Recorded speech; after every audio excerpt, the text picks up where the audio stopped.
1 minute, 30 seconds remaining.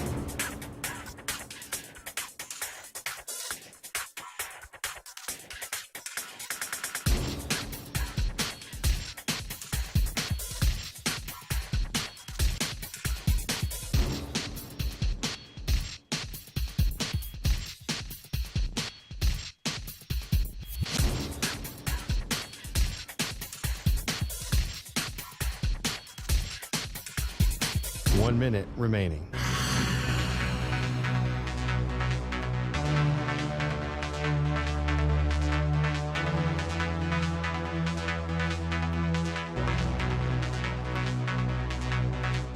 Forty-five seconds remaining.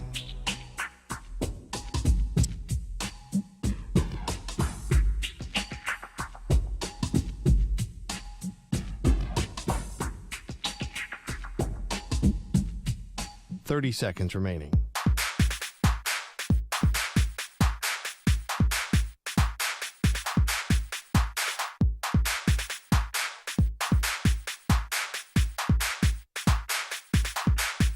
Fifteen seconds.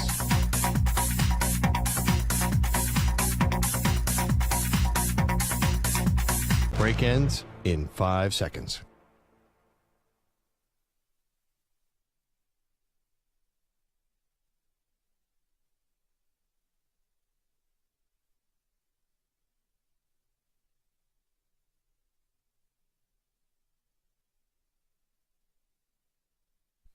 To infinity and beyond.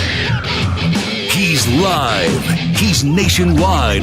This is the Zach Gelb Show.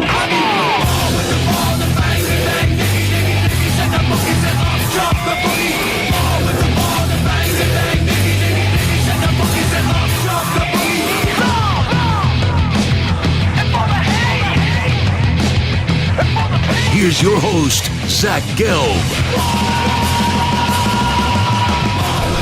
Live from the palatial yet not overly ostentatious studios of the Infinity Sports Network here in beautiful New York City, sitting on top of the 10th floor of 345 Hudson Street. Welcome on in to a very busy Monday edition of the Zach Gelb Show across all the great local Infinity Sports Network affiliates, Sirius XM, Channel 158, the free Odyssey app, and of course, streaming live on YouTube. 855-212-4227 is the number to jump on in. That's 855-212-4227. You could always get at me on Instagram, where I'm straight flexing, or via the good old cesspool of Twitter, X, at Zach Gelb. That's ZACHGELB. We got a whole lot to get to today. We're going to be joined by Aaron Murray, the former Georgia quarterback, coming up at the top of the hour. Big Papi, David Ortiz, is also going to join us as well, the Baseball Hall of Famer and the three-time World Series champion. And we should be joined at some point today. I don't have the time yet, but by the head coach of the Alabama Crimson Tide in Kalen DeBoer. So a whole lot to cook and to serve up to you today, and we'll take you all the way up until 6 p.m. Eastern, 3 p.m. Pacific time. Alrighty, let me start off as we have just chaos in the sports world right now, as you have the Atlanta Braves going up against the Mets in what is a doubleheader. Whoever wins this first game, and right now, bottom of the seventh, and the Braves are up 3-0, they get into the postseason. And then it creates a very compelling game number 2 on the second game, the back end of the doubleheader, because if the Braves win, they're already in. But then if they win game 2, that means the Mets end up going home and the Diamondbacks get in. However, if this is a split, and let's say the Braves hold on here in game 1, and then the Mets win 2, then you have the Braves going out to San Diego, and that would start tomorrow evening, and the Mets would be going to Milwaukee. So as you guys know, I am a Met fan, and I am just sitting here and trying to pave out the road how my team ends up getting screwed and how they end up letting me down. Like, quite frankly, I woke up today, like, oh, they'll find a way to get one. I definitely thought they would get one game. And their bats are lifeless so far as they're down 3-0. Now, I would assume the approach by the Braves would be, let me just throw my worst people out there, especially on the mound, because you have to navigate a wild card series coming up tomorrow. But you never know. If there's a way for the Mets to mess it up, the Mets could find a way to mess it up. Now, with that being said, we also have 2 football games tonight as well to conclude week 4 of the NFL season. Tennessee and Miami, and then Seattle and Detroit. But talking about the Mets messing something up and a New York team messing something up, how about the New York Jets? And, it's kind of funny, as I got Stuart Kovacs and Michael Samter here with me today. Let me just take you back to when we got a chance to see Samter coming into work last week on Friday. And that was coming off a Jet Thursday night victory to open up week 3, where the Jets fans were celebrating like they've never won a game before in their life. And I get it, the Patriots dominated them for 20 years, but the Patriots suck now. So when you blow out the Patriots, I'm not saying don't celebrate it, but Samter wearing his Jet jersey, walking into work and just kind of finding a way to try to attempt to get under my skin and mock me, that's kind of karma what happened yesterday.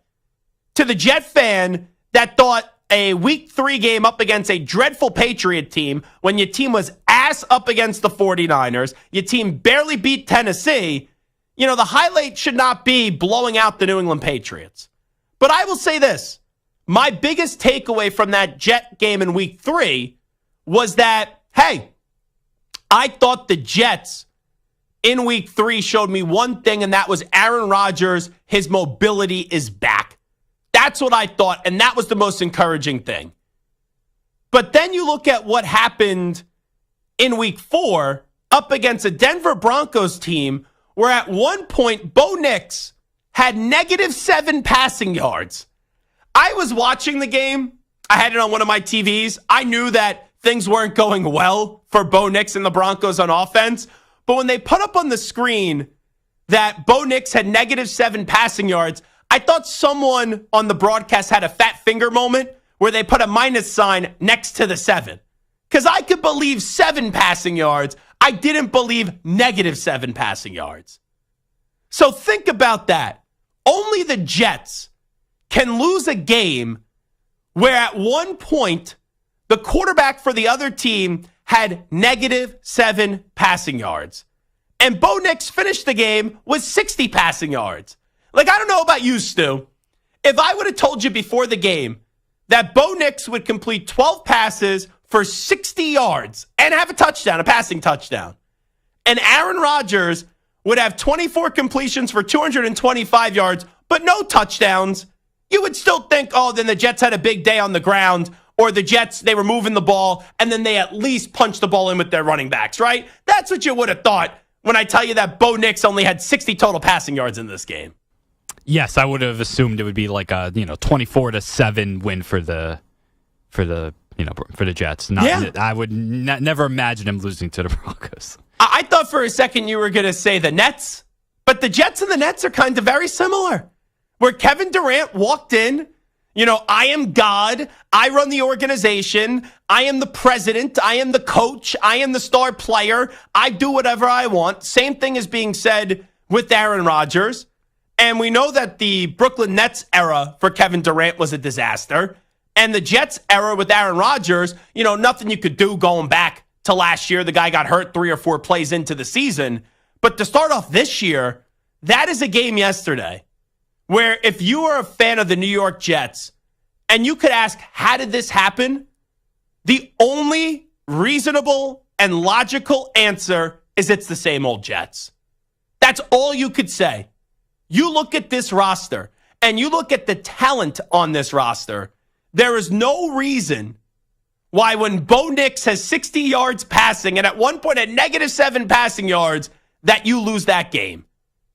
And you look at the coaching part of it, because the easy pinata to slam if you're a Jet fan is Robert Saleh has to go. Nathaniel Hackett has to go. You got to fire both Saleh and Nathaniel Hackett. Let me just say this. We all know Robert Saleh should not be the head coach of this team. We all know that if it wasn't for the fact that Nathaniel Hackett was best friends with Aaron Rodgers, Nathaniel Hackett wouldn't be the offensive coordinator for this team. With all that being said, you could only smack the coaches around so much. And I think a lot of Jets fans today, because of what they think this roster is and what they told us all offseason long this roster is, I believe a lot of Jets fans are giving the players a pass and just using the coaching as a scapegoat. Now, don't get me wrong. The coaching is embarrassing. And I'll be the first one to say it. I had Breece Hall yesterday, anytime touchdown. I was happy they handed him the ball down at the 1 yard line twice. But when you have Braylon Allen, who's just a bigger back, he's got to get the touches. So I'm not dismissing the coaching being a problem for the Jets. But how does Aaron Rodgers only score 9 points at home?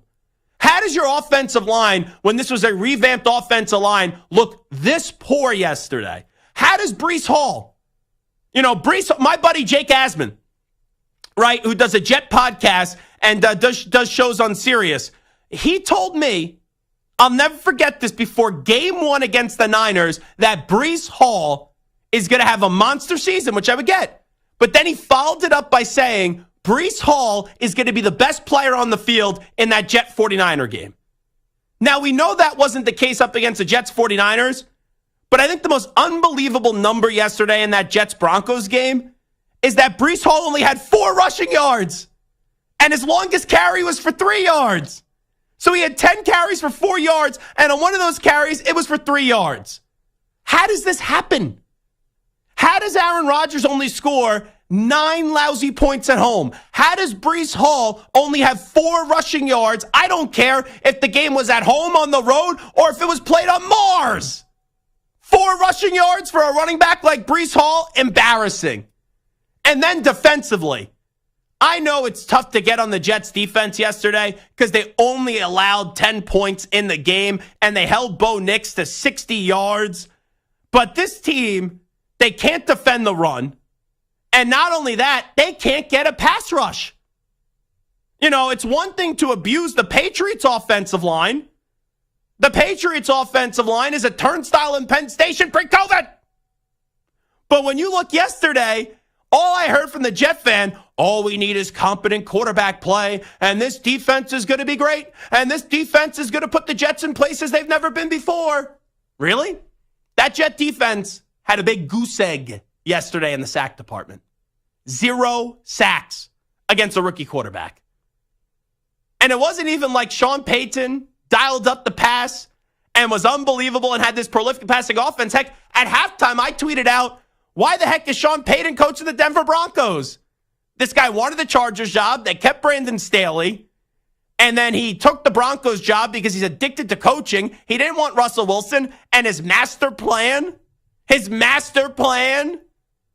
to draft Bo Nix with the 12th overall pick. And Bo Nix is no good. He's a good college quarterback. He's not going to be a good pro. And I have Broncos fans yesterday in my mentions. I'm not saying you shouldn't be happy, but thinking you actually have a good team because they're 2-2. So yesterday for the Jets is a disaster. And yesterday for the Jets, quite frankly, it's the end of their season. And I know people are going to say, oh, how could you say it's the end of their season, Zach? They're 2-2, and the AFC is really not as good as advertised with what we've been seeing through the first 4 weeks of the season. Because you have a limited amount of time with Aaron Rodgers. And some Jets fans thought this team was going to an AFC championship game this year. Some Jets fans thought this team was going to a Super Bowl this year and maybe holding up the Lombardi Trophy. There is a 0.0% chance, or maybe a negative 7% chance of the Jets going to a Super Bowl this year.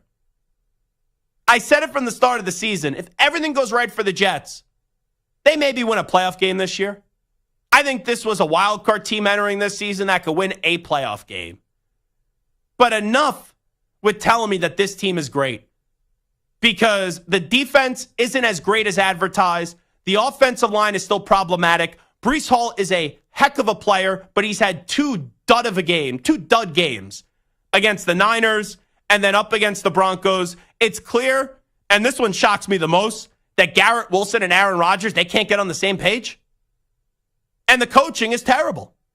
So how is this team, outside of just delusion from the Jet fan, going to turn it around where they actually make you believe that this team is going to be just so successful and be in a spot where we're going to look at them as a great team at the end of the year? I just don't see it. And Rodgers got banged up yesterday.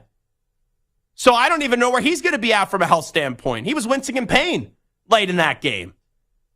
As the kids would say, the Jets are just mid. That's what they are. Against the great 49ers, they got blown out. They barely won against Tennessee.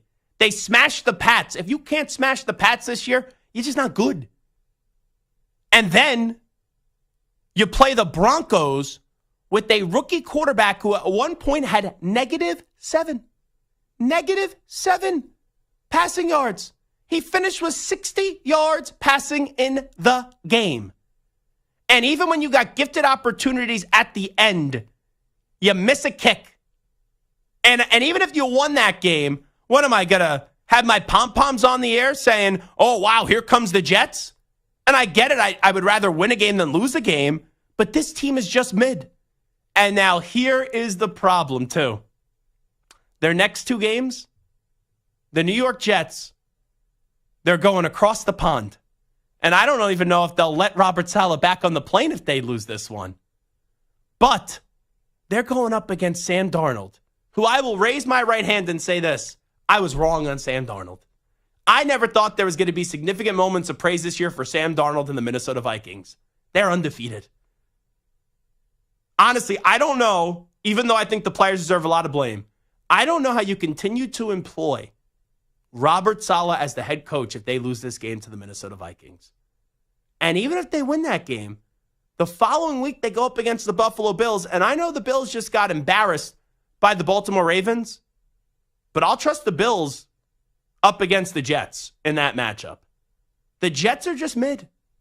The Jets, I think it's 50-50 if they make the playoffs. I really do. Like, if you tell me this team is 8-9, I could believe it. If you tell me this team goes 10-7, I could believe it as well.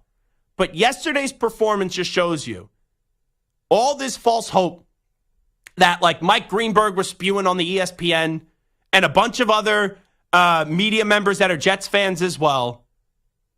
You could change the players. You could change the quarterback. You could change the coach. It's still the same old Jets.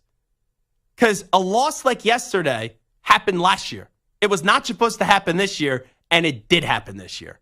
A team, by the way, that you beat pretty good last year in the Denver Broncos. Disaster, disaster, disaster. To me, the Jets are just a mid-team. 855-212-4227, 855-212-4227. What's your evaluation through 4 games about the Jets, Jets? Mets have first and third, and this is in the top of the 8th. Lindor is up in a 3-1 game in favor of the Braves, and there are no out. So the Mets are sucking me back in. That's what's happening. 40 comeback wins this season for the Mets. Francisco Lindor, you better get a base hit here. That's all I'm going to say. Mets have the top of the order, obviously, with Lindor up as he is their leadoff hitter. Zach Gelb Show, Infinity Sports Network. Football is back, and what better way to celebrate than winning some cash with Sleeper Picks? Sleeper Picks is a fantasy game, but you could win real money. Just pick more or less on at least 2 player stats, and if your picks are right, you win. You can pick up to 8 players to win up to 100 times your money, and Sleeper has a couple huge offers to kickstart the football season. For new users, Sleeper will match your first deposit with up to $100 credit to your account. If you've already played, Sleeper's got discounted player projections for you every week of the season. So download the Sleeper app now and use promo code SCORE, and your first deposit will be doubled with the credit up to $100. What are you waiting for? Download Sleeper today and use code SCORE for a credit up to $100 match on your first deposit. That's code SCORE, S-C-O-R-E. And Lindor got a base hit. It's a 3-2 as the Mets are trailing the Braves with no outs and still guys on with base runners on. Must be 18 years in most states and in state where it is legal. Promo code and other restrictions apply. Visit sleeper.com. Please wager responsibly. Gambling problem, call 1-800-426-2537 for help. Paid for by Blitz Studios.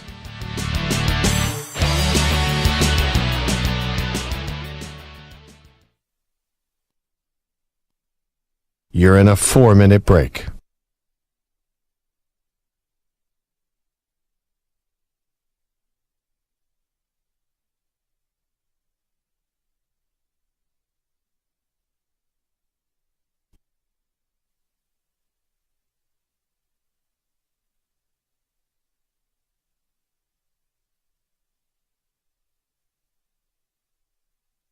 Three minutes, 30 seconds remaining.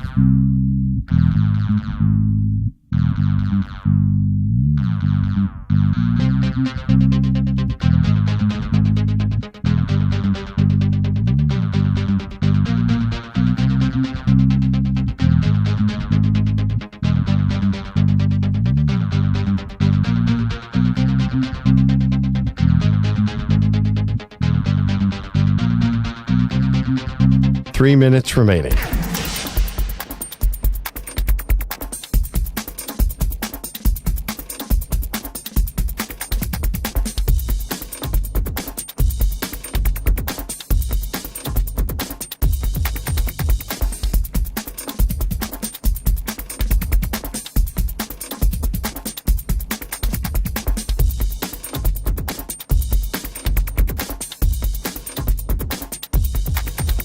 Two minutes, 30 seconds remaining.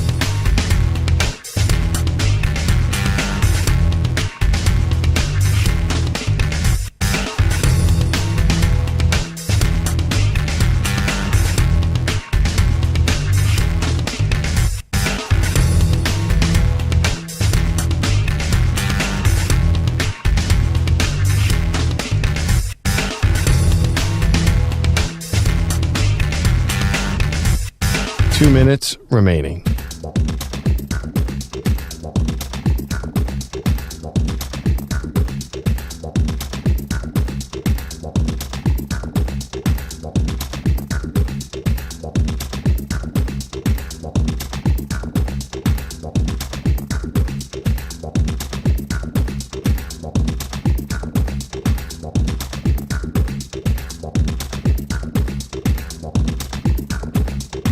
One minute, 30 seconds remaining.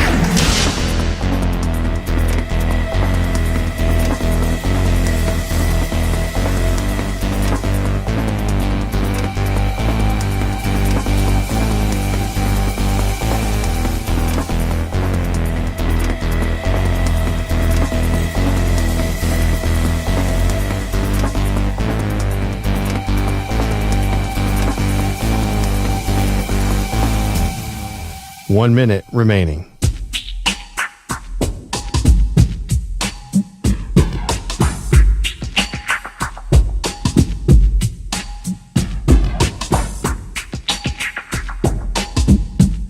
Forty-five seconds remaining.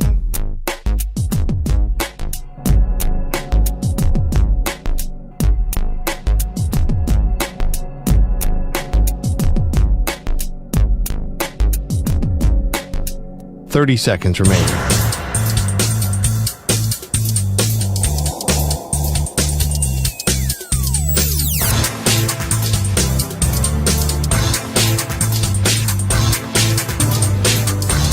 Fifteen seconds.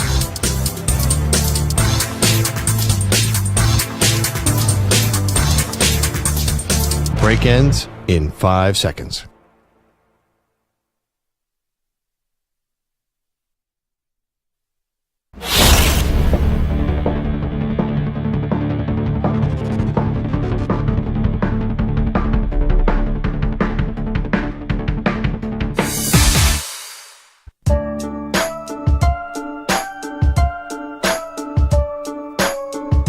You're listening to the Zach Gelb Show on the Infinity Sports Network. All right, it is the Infinity Sports Network, and it is the Zach Gelb Show. It is 3-3 now between the Mets and the Braves. Let's see what's going to happen here. To play at the plate, and the Mets have taken the lead. Mark freaking Vientos. Oh, my God. Unbelievable. A sacrifice fly to center field. The Mets bats were just dead. They were down 3-0 in this one, and they have had a 4-run 8th inning. And they still have a man on first with 1 out, I believe. This is just crazy.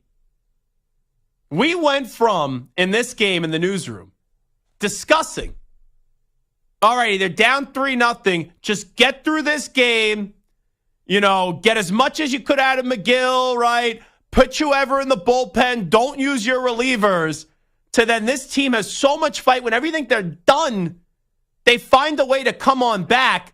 And now the Mets are up 4-3. And they still got to go get 6 more outs. And they're going to be 6 very tough outs.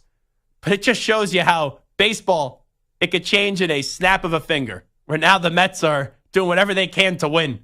And then it creates an interesting scenario because the Mets have been awful against the Brewers.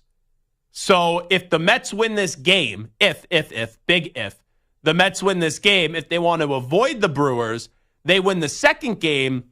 Braves are then out. Diamondbacks actually go to Milwaukee, and the Mets would go to San Diego. Now, let me just be fair here. I think the second game, if the Mets do win this game, and it's still a long ways to go with this Mets bullpen. Hold on. Oh, my goodness gracious. Brandon Nimmo! Two-run home run! 6-3 Mets, a 6-run eighth! Oh, my God! I can't believe this! I'm going to pinch myself. Ow, it's real!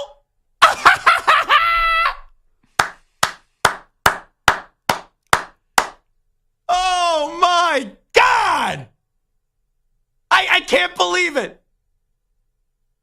Stu, this real? This spectacular? Confirm I'm actually seeing this. This is unbelievable, but yes. This team was dead in this game. Dead! They better close this out. If they end up losing this game, I'm taking the rest of the show off. Like, I am out for the rest of the show. Oh, my God. This is awesome. Awesome. Awesome. So what I was saying was, for the next game, if the Mets win this one, pitch Adam Ottavino for 9 innings. Get that bum out there for 9 innings so the Mets don't have to use him in a potential wild card series. It's kind of crazy, Stu. And it's kind of a sad but also a crazy and true sentence. This Met team is the third most fun team in my lifetime.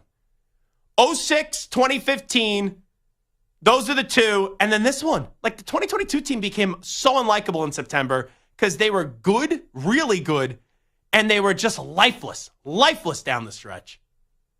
This team, I don't know how they're this good. And they always find a way. Whew. This is awesome. Really awesome. All righty.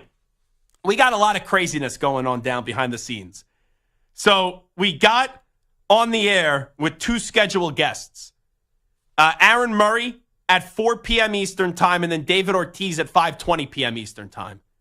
Since then, we have booked Kalen DeBoer, the head coach at Alabama, who is going to stop by at 5 p.m. Eastern time. And I just got confirmation that Mark Stoops, the head coach of Kentucky, is going to join us coming up at 3:40 p.m. Eastern time. So in about 15 minutes. So let me quickly move away from the baseball and get to the college football from over the weekend. I'll give you 5 quick college football takes. Mark Stoops is the most underrated coach in the country.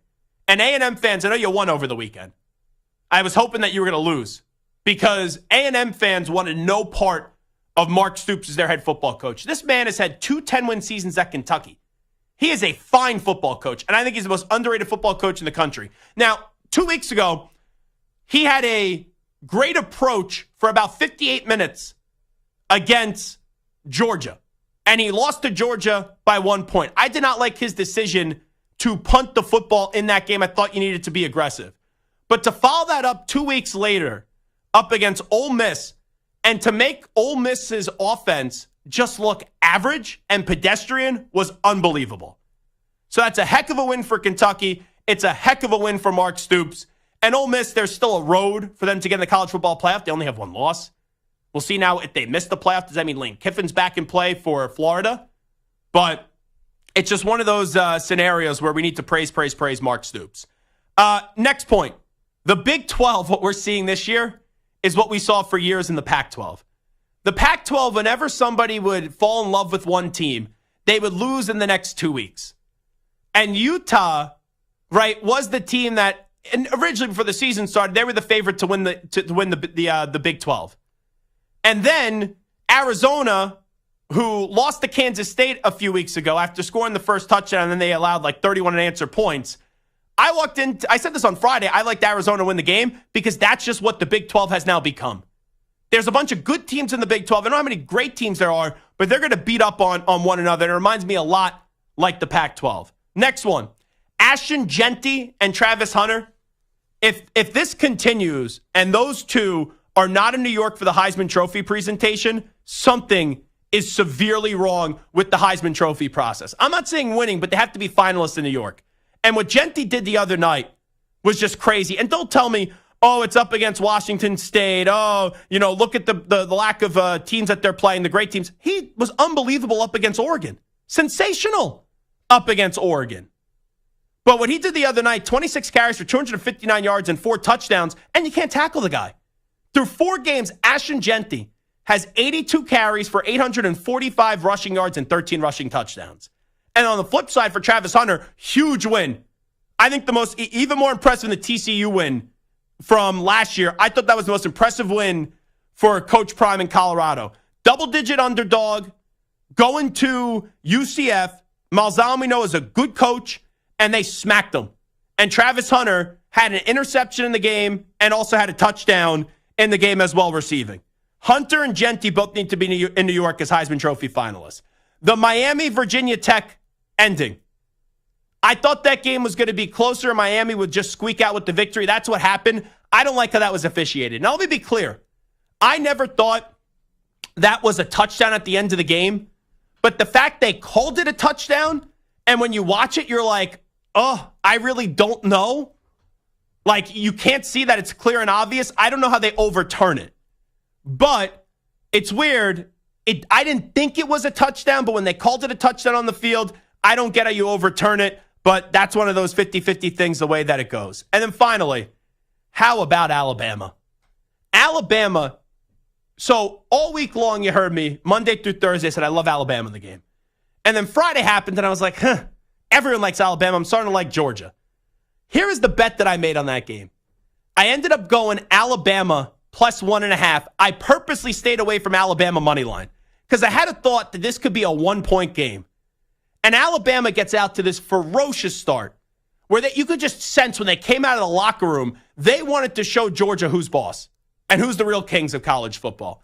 And they were absolutely smacking and embarrassing the number one team or one of the top teams in college football, 2 of the last 3 national championship winners in Georgia in that first half. And then Georgia said, no, we're going to start to punch back. And I give Georgia credit for the way that they punch back. Beck was god-awful in the first half. And then in the second half, he played really well. But when Georgia takes that lead and misses a 2-point conversion and it's a 1-point lead in favor of Georgia, I'm like, thank God I plus 1.5 points with Alabama in this one.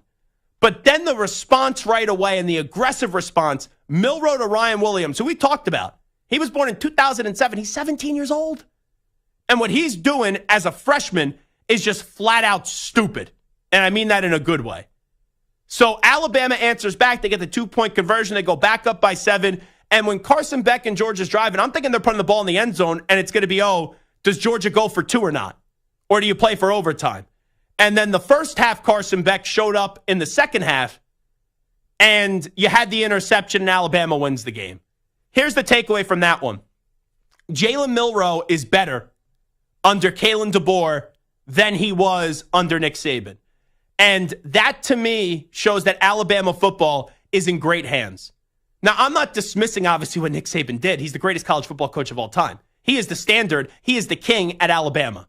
But there is this fear of what Kalen DeBoer was going to be, and I never got that. Because everywhere Kalen DeBoer has gone, he's had success.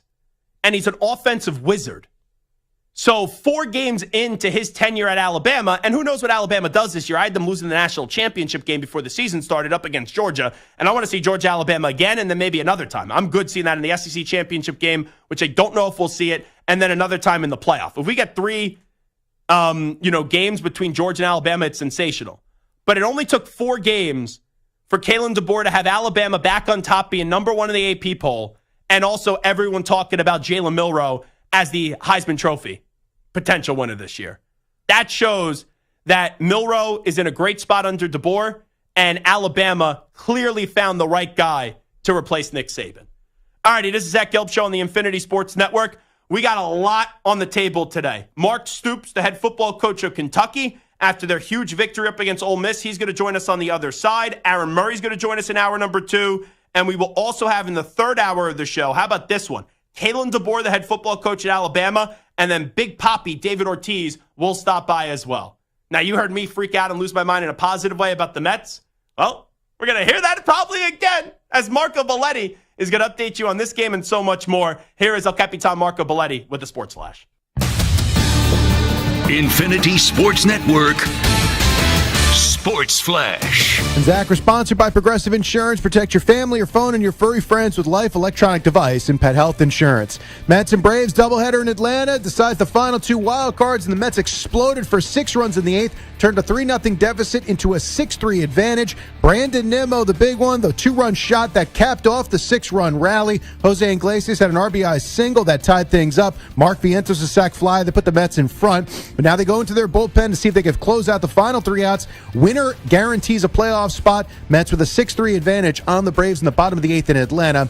Meanwhile, they have a second game if the Mets were to hold on here and then win the second one. That would mean the Diamondbacks are in. If the Braves win the second game, they would be in if the Mets hold on here. So a split, and they're both in, and one team takes both games, and the Diamondbacks would sneak in for the final spot.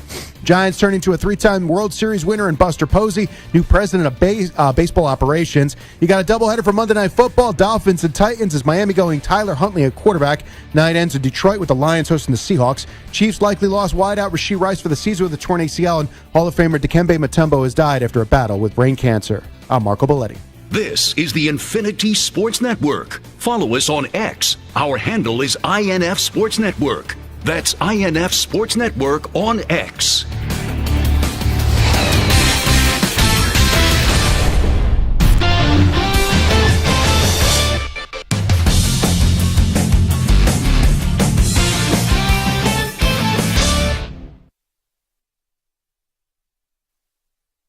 You're in a 5-minute break.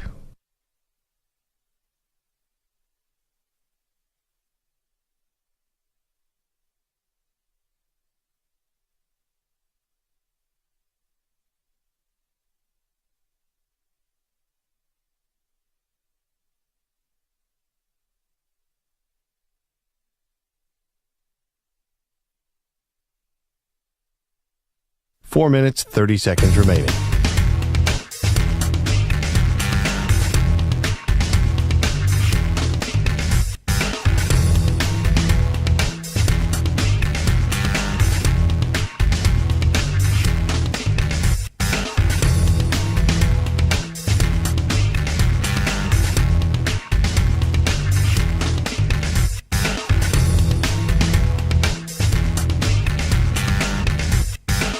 Four minutes remaining.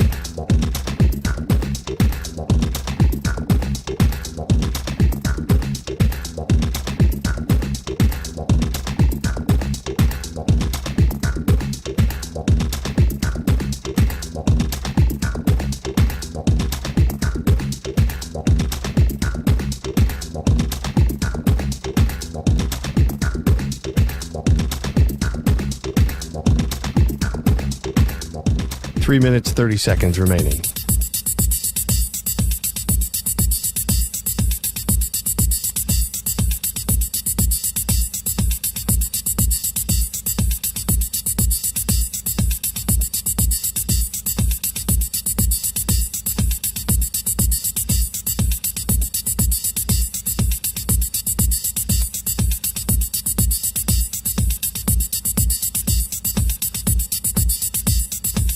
Three minutes remaining.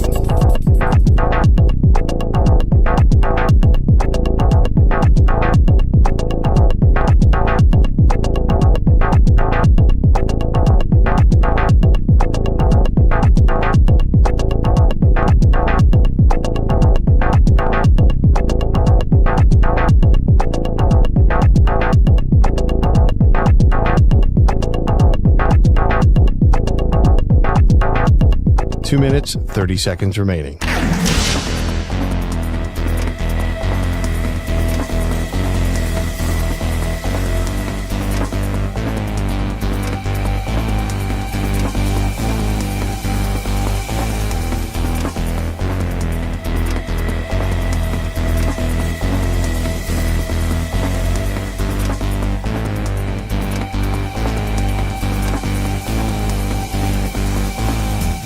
Two minutes remaining.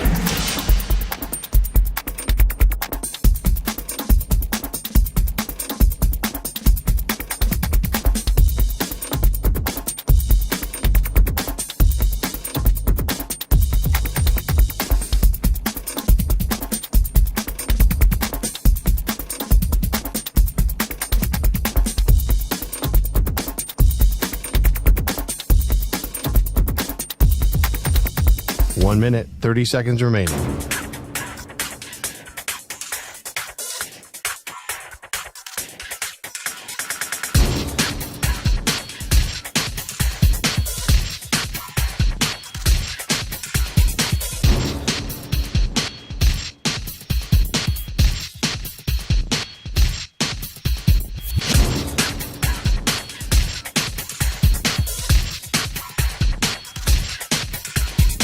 One minute remaining.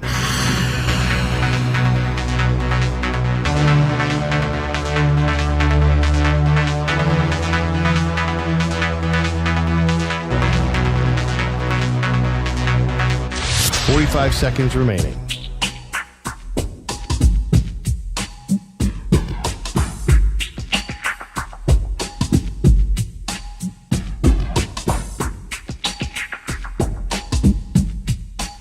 Seconds remaining.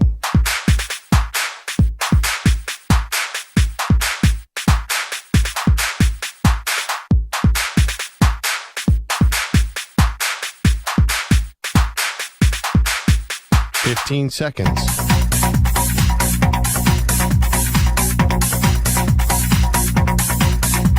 Break ends in 5 seconds.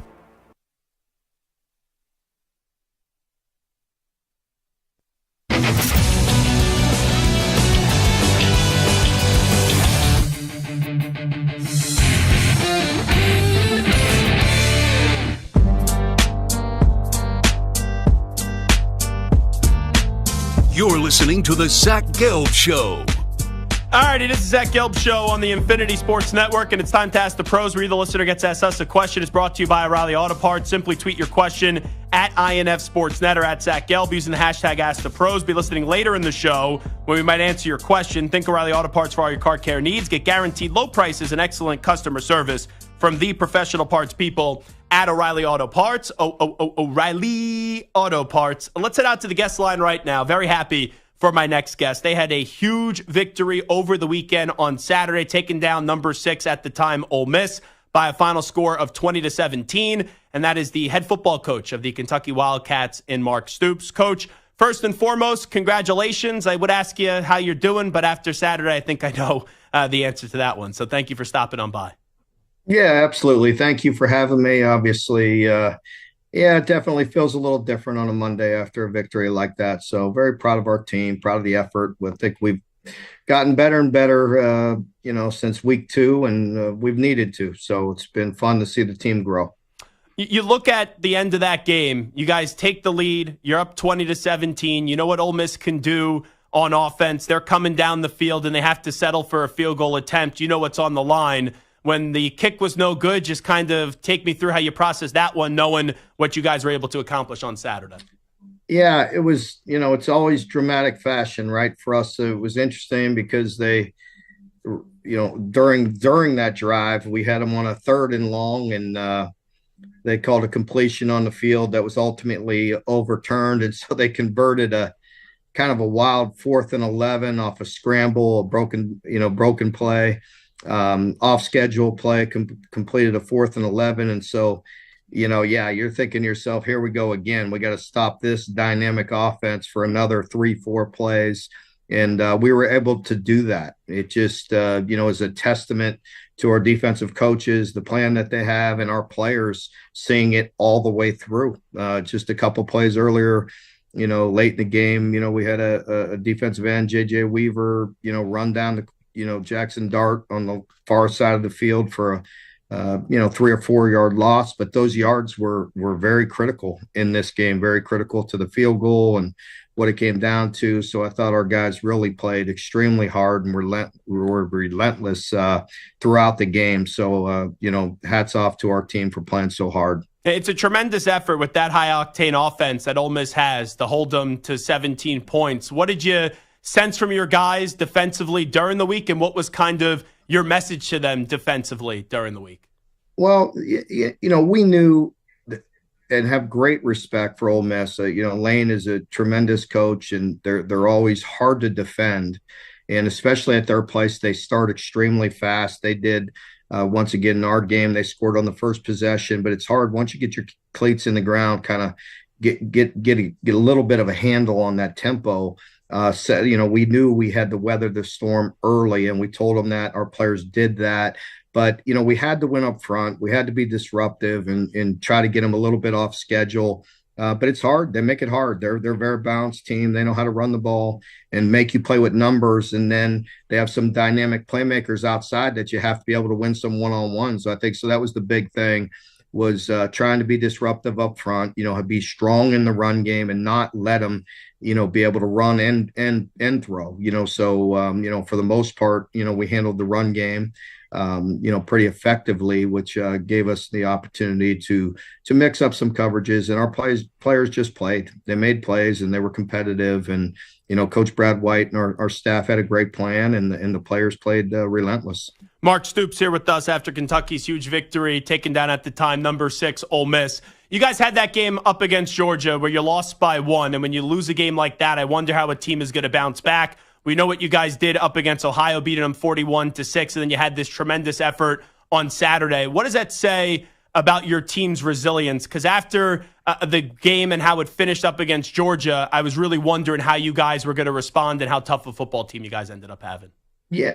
I think, what you probably hear and people outside of our conference probably get tired of hearing about it. But, when you play within our league, you have to play so hard each and every week. It's just so physical, so challenging in different ways each week. And, we had to pour an awful lot into that Georgia game, but we needed to improve. You go back to the week 2 and didn't play very good, and credit South Carolina for playing well and dictating how we played, but we needed to improve, and our players have poured an awful lot into that. I felt like we went into the Georgia game and our players left it on the field. I thought we had a good plan. It came down to a couple plays that we didn't make. We improved, with Ohio, and then we had another challenge of going to Oxford and playing Ole Miss and another top 5 team on the road. And our players responded once again. They prepared very well. I felt like we needed to continue to improve just that much more. We certainly did that going into Oxford, and then it came down to making those critical plays. There's going to be a lot of one-score games in our league, and certainly for us. And our players made some plays in critical moments, and that was the difference. Mark Stoops here with us. Coach, I'll be honest with you, and I'm not always a go for it guy, but I didn't like the decision to punt it up against Georgia. I know I'm not the first one to say that to you. But then when you're down 17-13 to Ole Miss with a little under 4 minutes to go on 4th and 7, you're backed up at your own 20. You guys get the big conversion, but kind of take me through that decision. And was there maybe any carryover from the decision to not to go for it 2 weeks ago up against Georgia? Well, there's always the instincts in your gut to feel, what you need to do. Every game's a little bit different. Every situation's a little bit different. I don't strictly listen to analytics. I know what they say at the moment because I have somebody feeding it to me at all times. So I knew very clearly where I was at in both circumstances. In the Georgia game, we were in that game because of field position, because of defense. Yards were very hard to come by. If you didn't notice that, or you know what I mean, because we kicked field goals, and so field position and defense was the entire way we were in that game. There was 3 minutes and 50 seconds left, and we had an opportunity to pin them. There was plenty of time, and I thought field position was a premium. And here's the big difference: a field goal beats Georgia in that moment. If we get the stop and gets it in this game. If I go for it right there, time was going to be a premium, and so if we held them to 3. It really didn't matter because we needed to score a touchdown anyway. We were down 4. There's a big difference there. So I don't understand where people don't put that all together.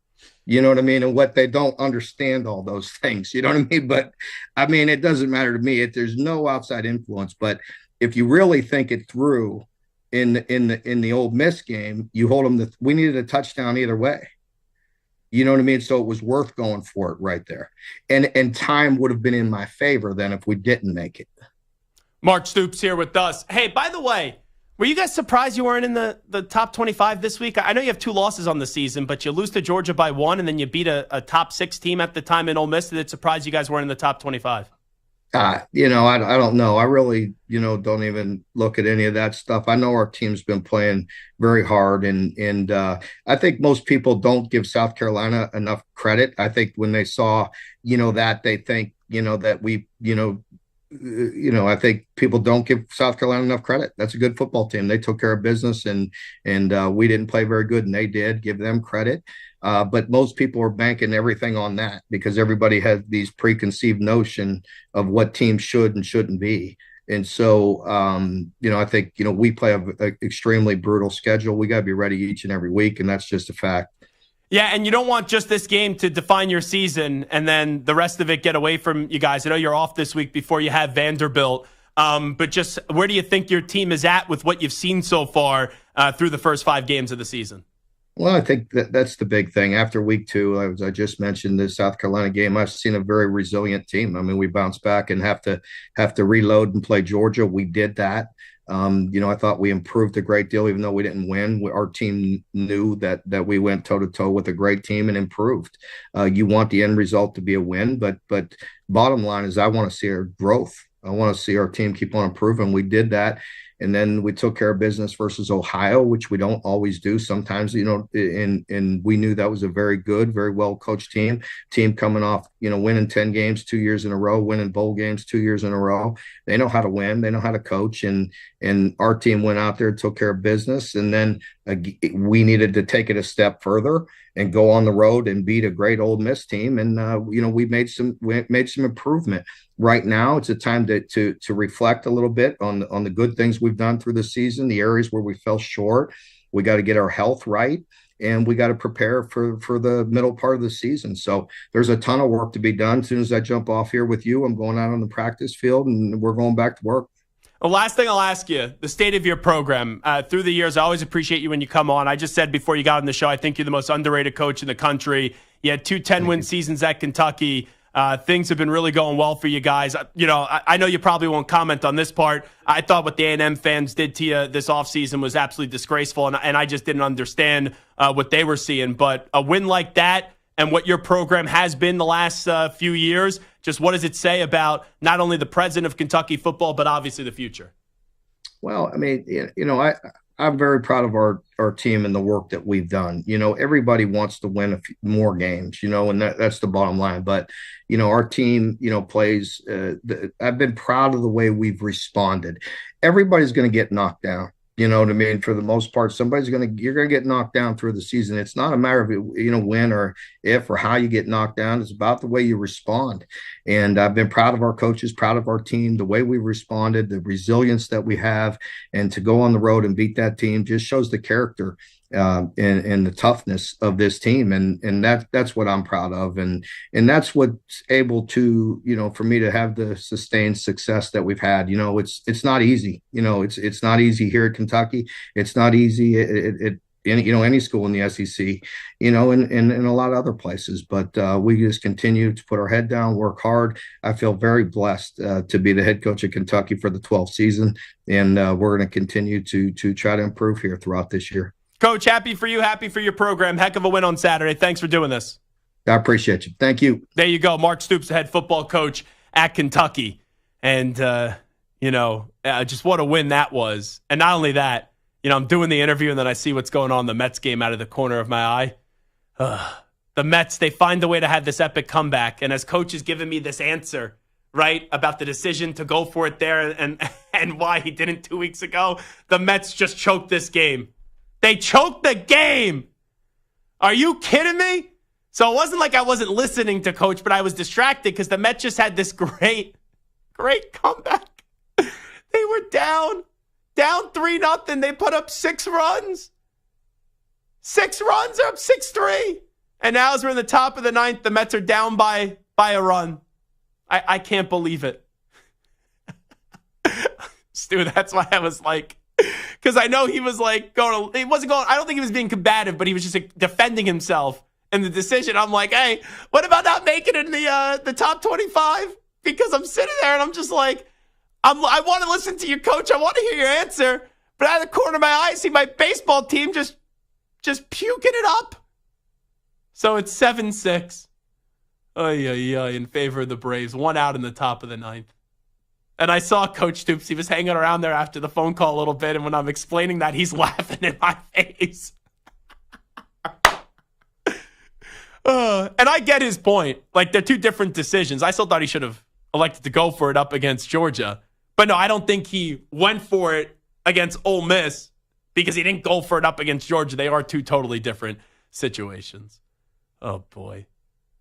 Oh, Santa, I guess we don't need to put up the Brandon Nimmo clip. You could just put that up into you could just throw that in the ether. I was going to say the paper shredder, but it's all digital. Oh, boy. You know, it's kind of tough to do this show today when you love a team so much and you're being a serious talk show host talking to Mark Stoops after a big victory, and I'm sitting there and I want to yell. I was like melting. Oh, but hold on, Mark. They just got a base hit. They got one on with one out in the top of the ninth. It isn't over. Aaron Murray next.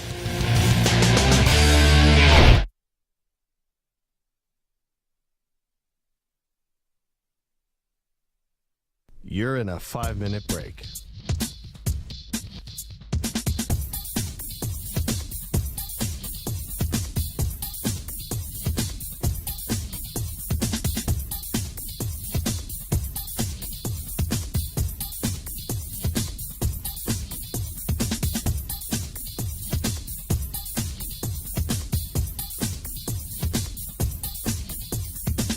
Four minutes, 30 seconds remaining.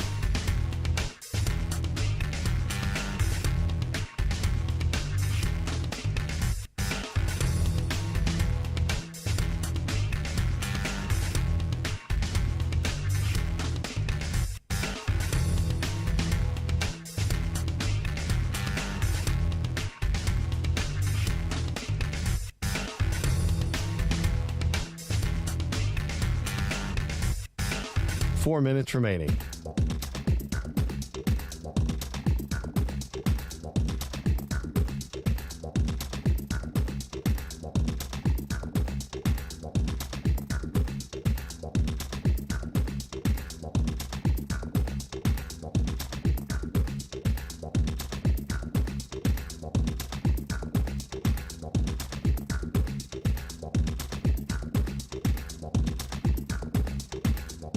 Three minutes, 30 seconds remaining.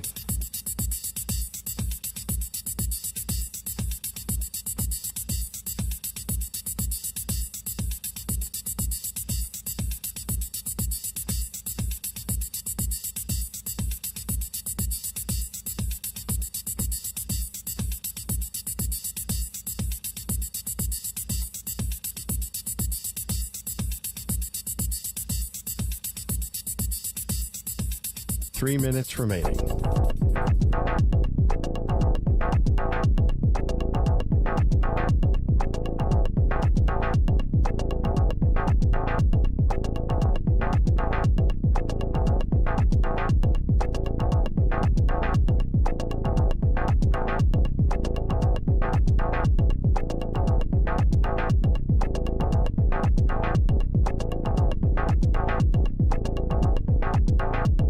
Two minutes, 30 seconds remaining.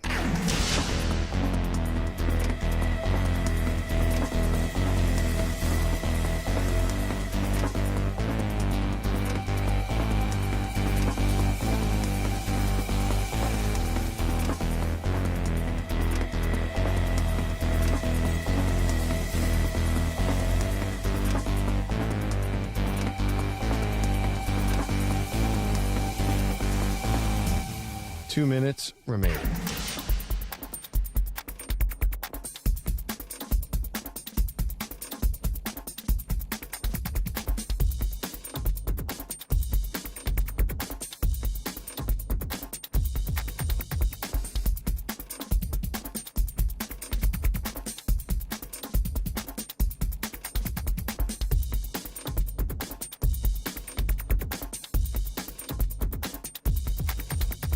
One minute, 30 seconds remaining.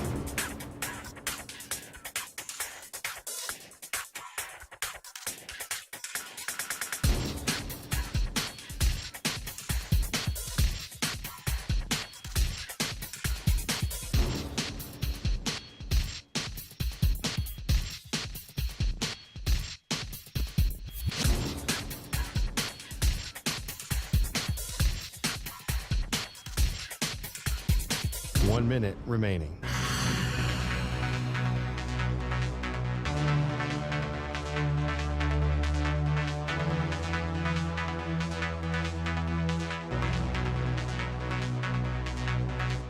Forty-five seconds remaining.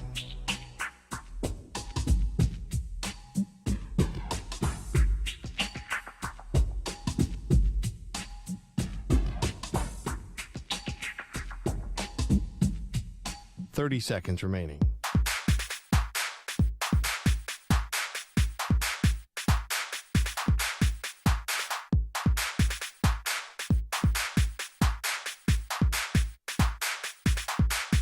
Fifteen seconds.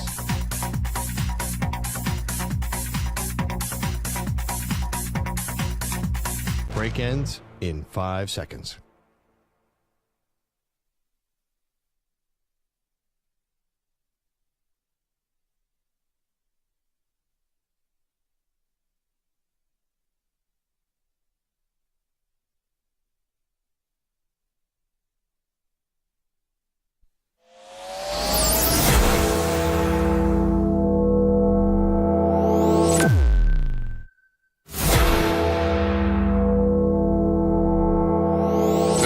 Infinity and beyond.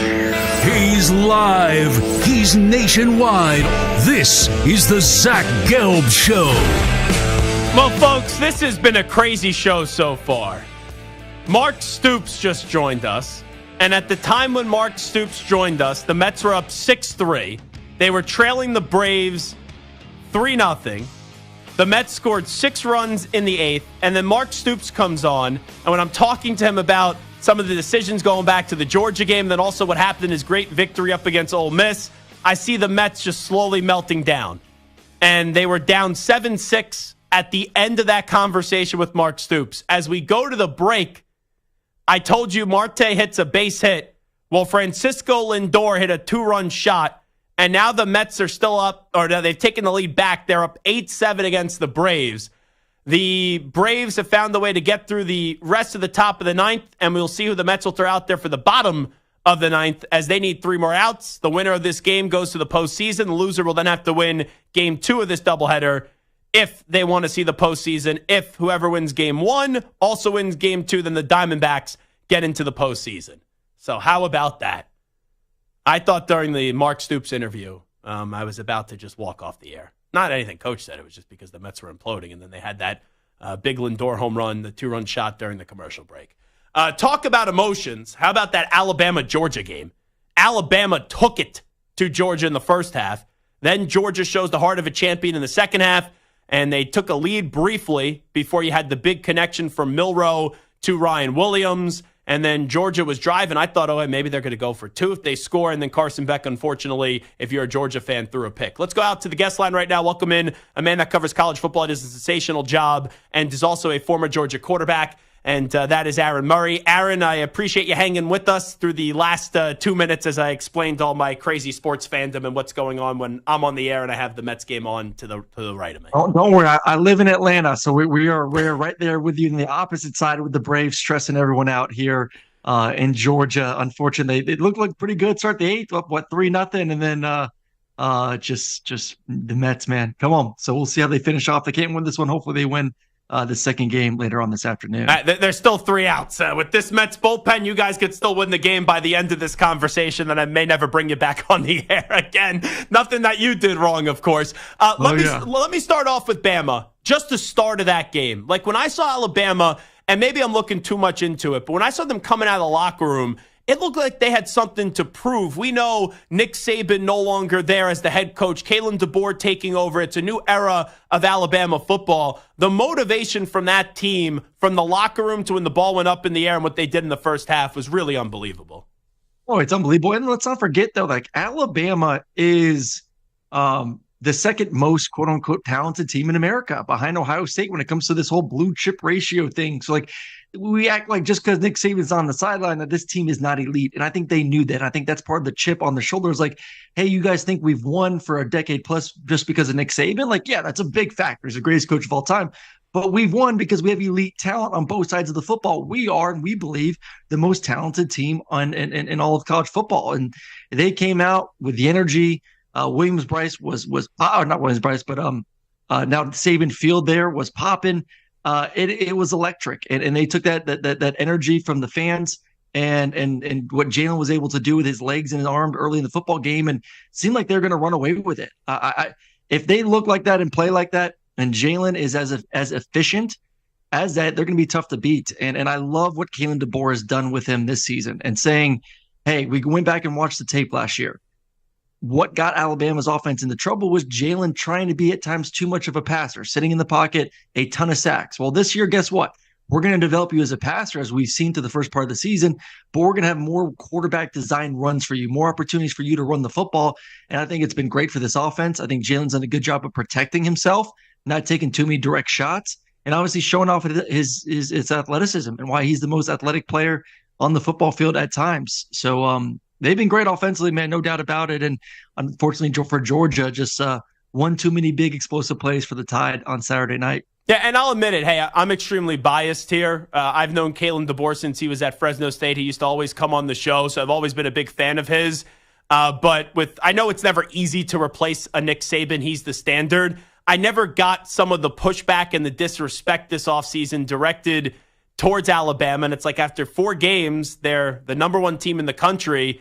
And I said all offseason, as much as I love Saban, DeBoer's going to make Milroe a better quarterback. And through 4 games right now, it's looking like, I know you have Travis Hunter and Ashton Genty as well and Cam Ward, but it looks like Jalen Milroe's like the Heisman Trophy winner through 4 games. Yeah, he was one of my – so I had 2 guys in the beginning of the season that I picked as kind of like my guys I thought were going to win the Heisman. He was one of them, and Dylan Gabriel was the other. Obviously, Dylan going from Oklahoma to Oregon, dual threat guy, like all that all plays. Dual threat guy, very accurate, played a lot of football.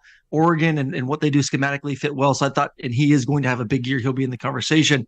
But you said it best, like Jalen year 2, and regardless of the system, just as a quarterback, any position, but specifically the quarterback spot, going from year one to year 2, gaining the confidence, knowing you're the guy, getting all the reps, and then you throw on top of that a significant upgrade when it comes to the schematics, the play calling, the development.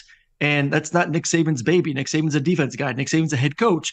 So Kalen was going to make him a better quarterback. And we've seen that through the first part of the season.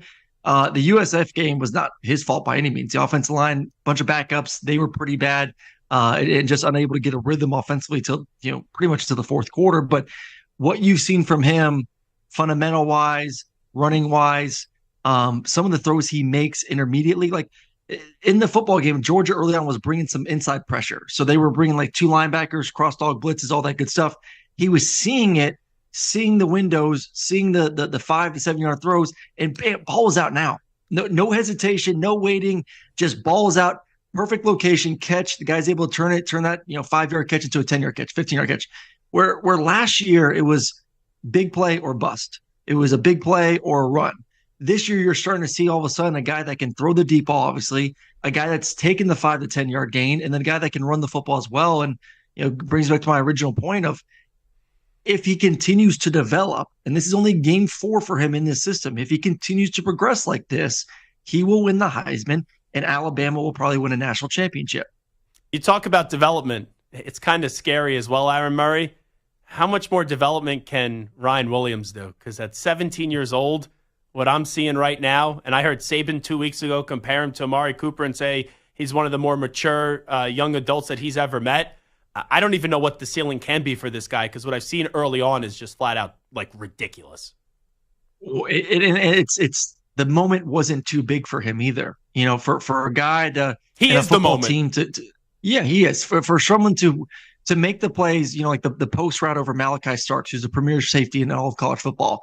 The jump up, the juggle, the catch, all that, and then when Georgia takes the lead, to say like, okay, we're going to put our best receiver to the outside, to the field, knowing that Georgia was going to bracket number 2, leave him one-on-one, and then the catch, then the stutter, the stop, make 2 defenders run into each other, and then bam, the acceleration, the speed on top of that. It was one of the greatest plays you will see any receiver really do. So yes, for someone that is 17 years old, that discussion is going to die pretty soon. He's not a kid. He's not a high schooler. he has officially moved into almost like grown man status. You do that against Georgia and a Kirby Smart defense and all those guys and stars on that side of the football, you have become one of the premier receivers in all of college football. And, I said that connection, those two are only going to get better and better as the season goes on, which is going to be the scary thing. Aaron Murray here with us. All right, let's get to the Georgia side. I thought in the first half it looked like Carson Beck was seeing ghosts, and then how much they were down in the second half.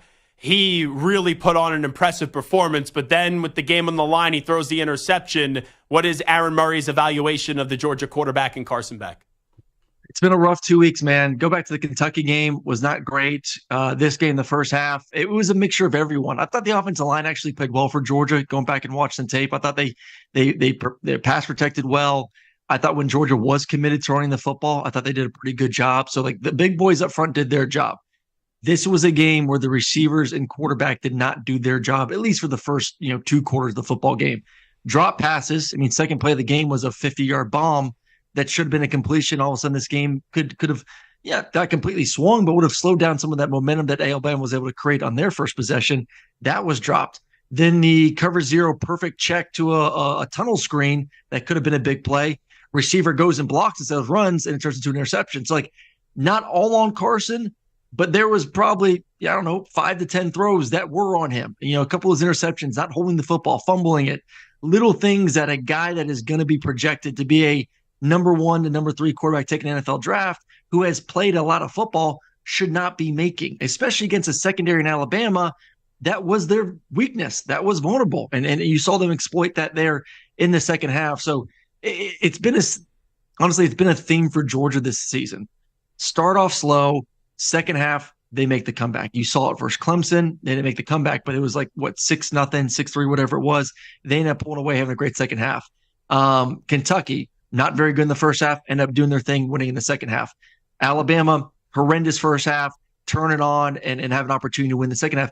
But you can't rely on that every single week, and it bit you in the butt this game versus Alabama because you walk out there with an L. So they have to be better. Carson has to be better, no doubt about it. And then, the interception, I'm not going to blame him at the end. Colby Young has to make a play on that football. As a receiver, if you can't catch it, you need to turn it into a defender.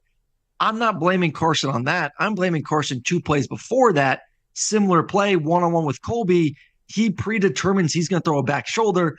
Colby Young steps on the defender's toes, beats him down the field for an easy touchdown, and Carson underthrows it. It's an incompletion when it should have been a touchdown. It's that was on Carson. IT needs to be on Colby trying to make a play to protect his quarterback. On a scale of 1 to 10, with some of the sloppy play that we've seen from Georgia, right? Georgia has reached the point, and I know they didn't win the national championship last year, but it's always, all right, Georgia or the field is the question. But from 1 to 10, 1, no concern, 10, all the concern in the world. This team winning a national championship this year, where's your concern level out on a number perspective? It's very high because there's areas that are massive concerns that are going to hold them back. And I think the secondary is one because you look at the teams they face the rest of the way. And I said this before the game, loser this game, the excuse is going to be, it's okay because it's a 12-team playoff. Oh, it's fine because it's Alabama and Georgia and they're so talented it doesn't really matter. No, both teams' schedules the rest of the way out, it's not easy. Alabama's a little bit easier, yet they have to go to Knoxville. They got to play Missouri at home. I'm drawing a blank who else they have, but then Georgia has to go to Austin, a throwing football team. They have to go to Ole Miss, a throwing football team, and then they got to go to Tennessee, a throwing football team with a mobile quarterback. So there is no, Georgia's going to get a rematch at Alabama if you can't figure out the defensive backfield and be able to stop the pass. And then flip it to the other side, you have to find ways to create more explosive plays consistently in the pass game, not just for one half. So I think there's a lot of things that Georgia needs to fix. Starting off fast, getting the DBs right, and you only got a couple weeks before you got to play Texas. So it ain't like you got a bunch of games to try and figure that out. Last thing I'll ask you, Aaron Murray, if you were the leader, if you were the quarterback of this Georgia team, after a loss like that, where it was ugly, got back in it, and then you lost the game, there's no more victories here for this Georgia program when you are the standard. What's your message this week? Forget about the Auburn game. Just what is your message about what this team needs to do? I think the message is, guys, we're our own worst enemy, and plain and simple. We are our own. It was happening versus Kentucky. It happened against Alabama. If we just play the football game that we are capable of playing, a la third and fourth quarter versus Bama, we can play anyone in the country and we can win. I mean, going into that stadium and having an opportunity to win, being down 28 points, and to come back against Bama in their home stadium is unheard of. So there is no doubt that you can't do that every single week, every single quarter. It's now just doing it. You haven't done it yet. It's the fourth game of the season. It's a veteran football team, yet I have not seen Georgia play 4 quarters of football. They have not done it. So like that is the message. Guys, how do we play 4 quarters of football? Because if we play 4 quarters of football to where we know we're capable of, we have a chance to win a national championship this year. You catch him on ESPN, also Sirius XM. He is Aaron Murray. Aaron, always appreciate the time. Thanks for doing this. Appreciate that one. Go Braves. Well, the Mets just won, all right? So you better win the second game or you're Game 2. Game 2. Come so on, you could come back on anytime you want, Aaron Murray. There we go. Thanks so much. There he is, Aaron Murray joining us. And let me just say it. Victory! That's right. Oh, geez. I'm just happy this is over. Because let me tell you, during the Stoops interview when the Mets are melting down, and then when Diaz had a little trouble in the 9th, like my eyes were wandering to the TV to my right. And I'm like, please, please, please, please, please. Let me just see elation here. Let me just see some celebration here. And that's what ended up happening. So the Mets are in. We'll see what the approach is for game 2. Lindor is the story. I know why his back was hurting before this game and he was out for a while because he was carrying the team. His back may be hurting after this because he still is carrying the team. Unbelievable what he did in that 9th inning. So the Mets are in the postseason. Now we turn our attention to game 2 between the Mets and the Braves. If the Mets win, they go to San Diego, and the Diamondbacks are in the postseason, and they go to Milwaukee. However, if the Mets just kind of punt on the game, hey, we're in, and the Braves end up winning, then the Braves are in the postseason, they go to San Diego, and then the Mets go to Milwaukee. But the Mets, they win the game. Oh, my God. Seriously. This is something. Whew. I need, like, a break. So we'll take one right now, and we'll come on back. It is the Zach Gelb Show. Football is back, and what better way to celebrate than winning some cash with Sleeper Picks? Sleeper Picks is a fantasy game, but you can win real money. Just pick more or less on at least 2 player stats, and if your picks are right, you win. You can pick up to 8 players to win up to 100 times your money, and Sleeper has a couple huge offers to kickstart the football season. For new users, Sleeper will match your first deposit with up to $100 credit to your account. If you've already played, Sleeper's got discounted player projections for you every week of the season. So download the Sleeper app now and use promo code SCORE, that's S-E-O-R-E, and your first deposit will be double with the credit up to $100. What are you waiting for? Download Sleeper today and use code SCORE for a credit up to $100 match in your first deposit. That's code SCORE. Must be 18 years in most states and in state where it is legal. Promo code and other restrictions apply. Visit sleeper.com. Please wager responsibly. Gambling problem, call 1-800-426-2537 for help. Paid for by Blitz Studios. Let's go, Mets!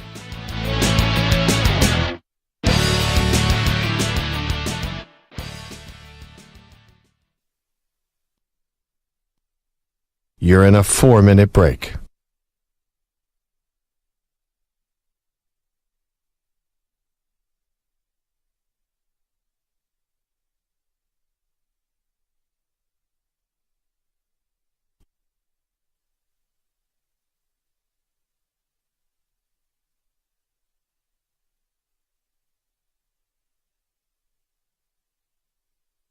Three minutes, 30 seconds remaining.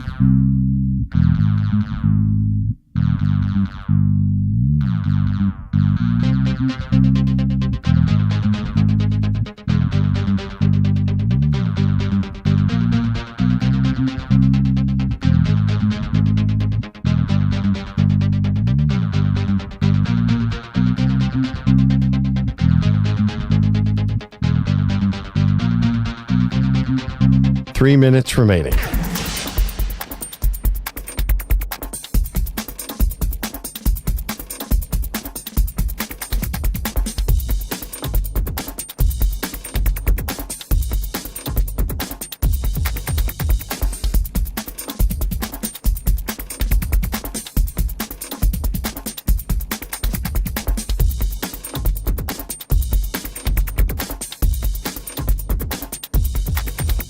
Two minutes, 30 seconds remaining.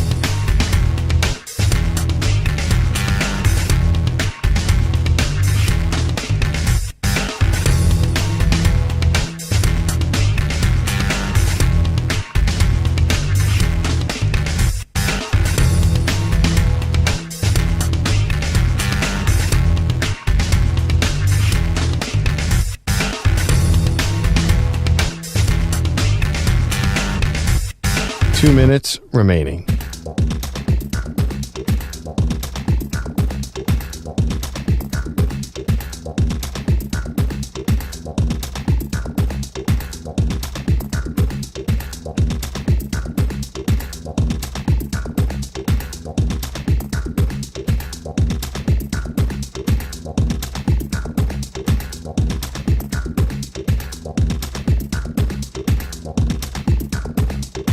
One minute, 30 seconds remaining.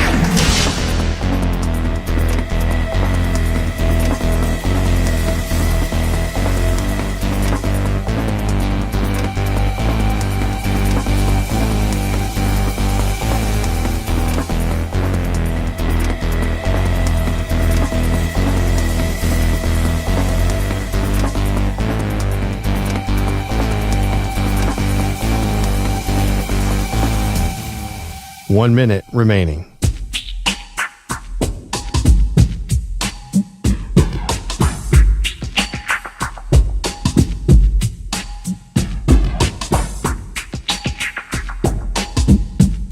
Forty-five seconds remaining.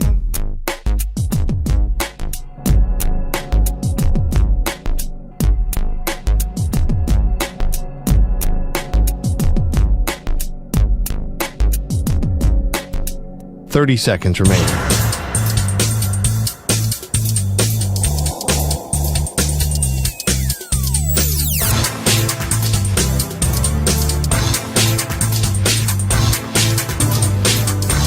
Fifteen seconds.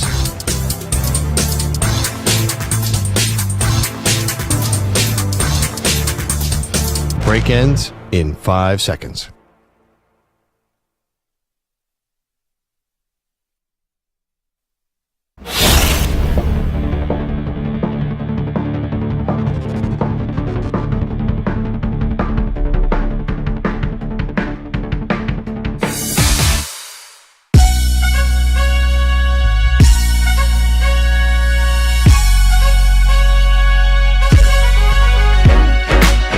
Welcome back to the Zach Gelb Show on the Infinity Sports Network.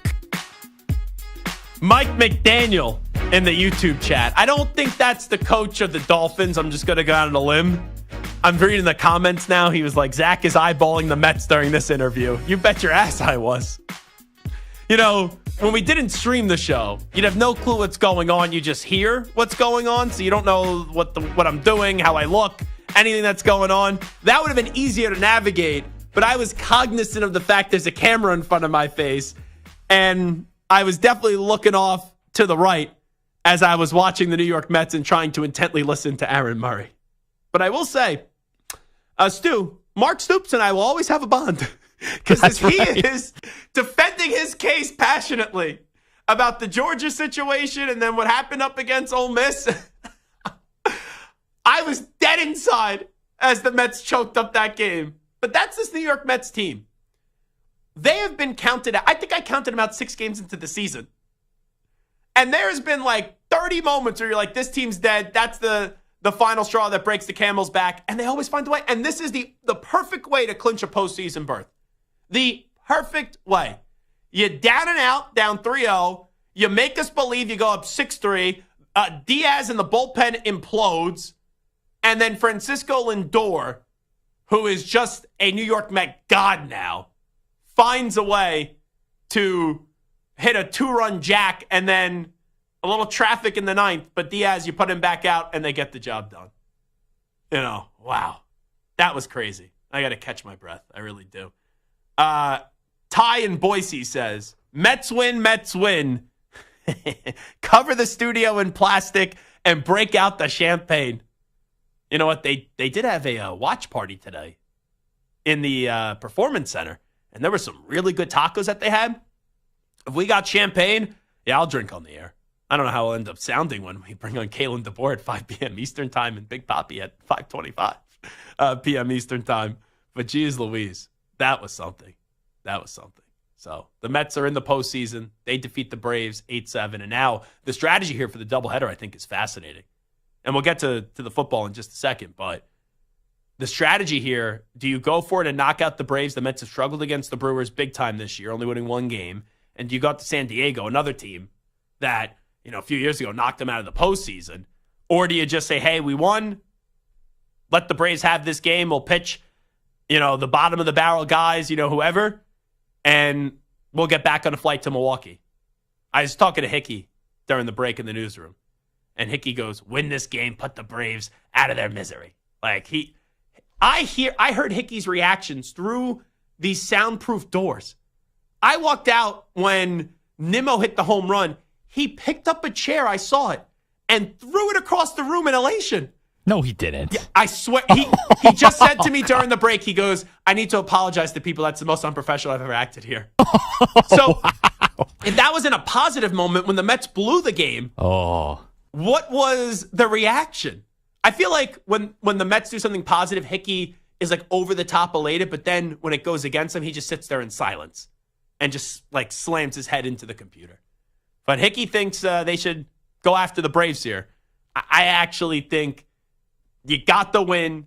That was so emotional. Just be good, even if it ends up meaning you go up against a place where you've been terrible in this year or against a team in the Brewers, and you go from there. Because you got to play tomorrow. Like, if you had 2 days off or something, okay, yeah, go stick it to the Braves. And by the way, where's Barrett Sallee, the college football writer? He texted me this morning, actually. Good luck. He goes, I hate your baseball team. And I sent him back, have you ever seen the meme of the Bloods and the Crips coming together holding the blue and the red bandanas? And I go, this is me and you today, buddy. I'm not greedy. I just wanted one win. And I don't care who they play. I don't care where they play. I don't care when they play. I just wanted this team to go to the postseason because this team deserved it. And this is the third most fun baseball team right now that I've seen in my lifetime. All righty, back to the football. Onside, offside. Stu, hit it. Zach's taking on the most polarizing issues in sports. Which side of the line of scrimmage will he end up on? Offside. Defense number 69. It's Onsides, Offsides with Zach Gelb. I don't know if this is a very professional Twitter name, so I'm going to just say it anyway. Dilbert Magoo, I don't even know what the heck that means, says, LOL when the Mets were imploding. Can't wait for Zach Gelb to walk out on his own show. # Braves Country.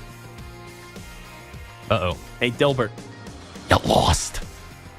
I thought of a lot of other things I was going to say there, but then I couldn't say them on the radio. So, Stu, save me here. Let's get a little onside, offside on this joyous, and I mean joyous Monday. Oh, this is awesome. All right, so the Browns continue to do what the Browns do as Cleveland gave up on Baker Mayfield in order to trade for Deshaun Watson, then threw Joe Flacco to the curb after he led them to the playoffs last season. Now Baker is 3-1 and gunning for a second straight division title in Tampa Bay. Flacco led the Colts to an upset win after Anthony Richardson got hurt yesterday. And of course, Watson and the Browns are now 1-3. Onsides, offsides, the Watson deal will go down as the worst move in NFL history. Oh, boy. That's a phenomenal, and I mean a phenomenal question. So here's the thing. Here's why I'm going to say onsides. Because I don't believe in Deshaun Watson. And after this year, he's got 2 years left on the contract. I used to believe in Deshaun Watson. Now, as a person, there's no reason to believe in him. As a football player, I used to believe in him so much. And then ever since we saw him last play in the 2020 season, when they were god awful as a team, but he was incredible, we haven't seen that version of Deshaun Watson in a long, and I mean a long time.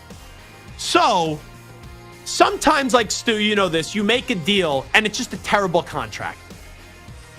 But when you trade all those assets and then also give a guaranteed contract, and then, it's weird to say the icing on the cake here, but the guy that you gave up on, Baker Mayfield, made the playoffs last year and won a playoff game. Joe Flacco, who replaced, 3 or 4 times down the road last year after 3 or 4 other guys, Deshaun Watson, who was hurt, he makes the postseason. And now the Browns are this bad? And you know this, Stu, when you're bad. There's certain ways you lose. Your football team yesterday didn't have Devontae Adams or Max Crosby. And the Browns throw that touchdown pass to Amari Cooper. And Honestly, Stu, did you think that was holding? At first, I did not. On the replay, I think it was a ticky-tack call. I'll say that. I didn't think it should have got called. And Ross Tucker was doing the game, right? Yes, but he lost his mind. He did, and then they watched the replay, and he said, "Okay, I'm fine with it." Yes. Yeah. But yeah, I think that Watson deal is going to go down as the worst move in the history of the NFL because it's a double whammy. Terrible contract, terrible trade, and oh yeah, by the way, look how quickly the Texans have turned it around. You know, the Texans have C.J. Stroud, and look what he's doing. So, the Texans who got rid of Watson are thriving. Flacco's still in this league, which you didn't bring him back this year because you didn't want Deshaun Watson's feelings getting hurt. And Baker Mayfield just made the playoffs this past year. So yeah, I can't say anything positive to Browns fans here. So on sides, the Watson deal will go down as the worst move in the history of the NFL. All right, the Jags come from ahead to lose to the Texans, falling to 0-4 on the season, and are now just 1-9 over the last 10 games dating back to last year. After the game, head coach Doug Peterson gave an odd answer in question to his job security. Start worrying about your status. My status? Yeah, after an 0-4 start. I mean, no. I mean, it's kind of a strange question, but okay. So onside, offsides, Peterson will be the first coach fired this year. He's cooked. And I love Doug Peterson, but he is so cooked. That's a veteran coach. Stu, how is that an odd question? You're getting asked about your job status. It stinks that someone has to ask that, but that's the reporter's job. And yes, can Robert Saleh get fired? Sure, in season. I think that's a possibility. I don't think McCarthy's getting fired in season. Sirianni's also another possibility. But you don't have a win in Jacksonville. And that team has been close to getting 2 wins. They fumbled away the ball that sparked that Dolphins comeback. And then what was that 4th down play call running the ball yesterday with Trevor Lawrence? So they've been so close to putting the ball in the end zone, but they haven't got the job done. And the owner expects this team to be good. I think Peterson, and I hate to say it because I think the guy's a good coach, but I think he's fired within a few weeks. And I do think he'll be the first coach fired on sides. All right, well, Samter's Chiefs are now 4-0, sneaking by the shorthanded Chargers yesterday. Travis Kelce broke out of his slump, catching 7 passes for 89 yards, while rookie Xavier Worthy caught 3 passes for 73 yards and a touchdown. KC will need to step up, though, after number 1 wideout Rashid Rice appeared to tear his ACL after being tackled by Patrick Mahomes on an interception return.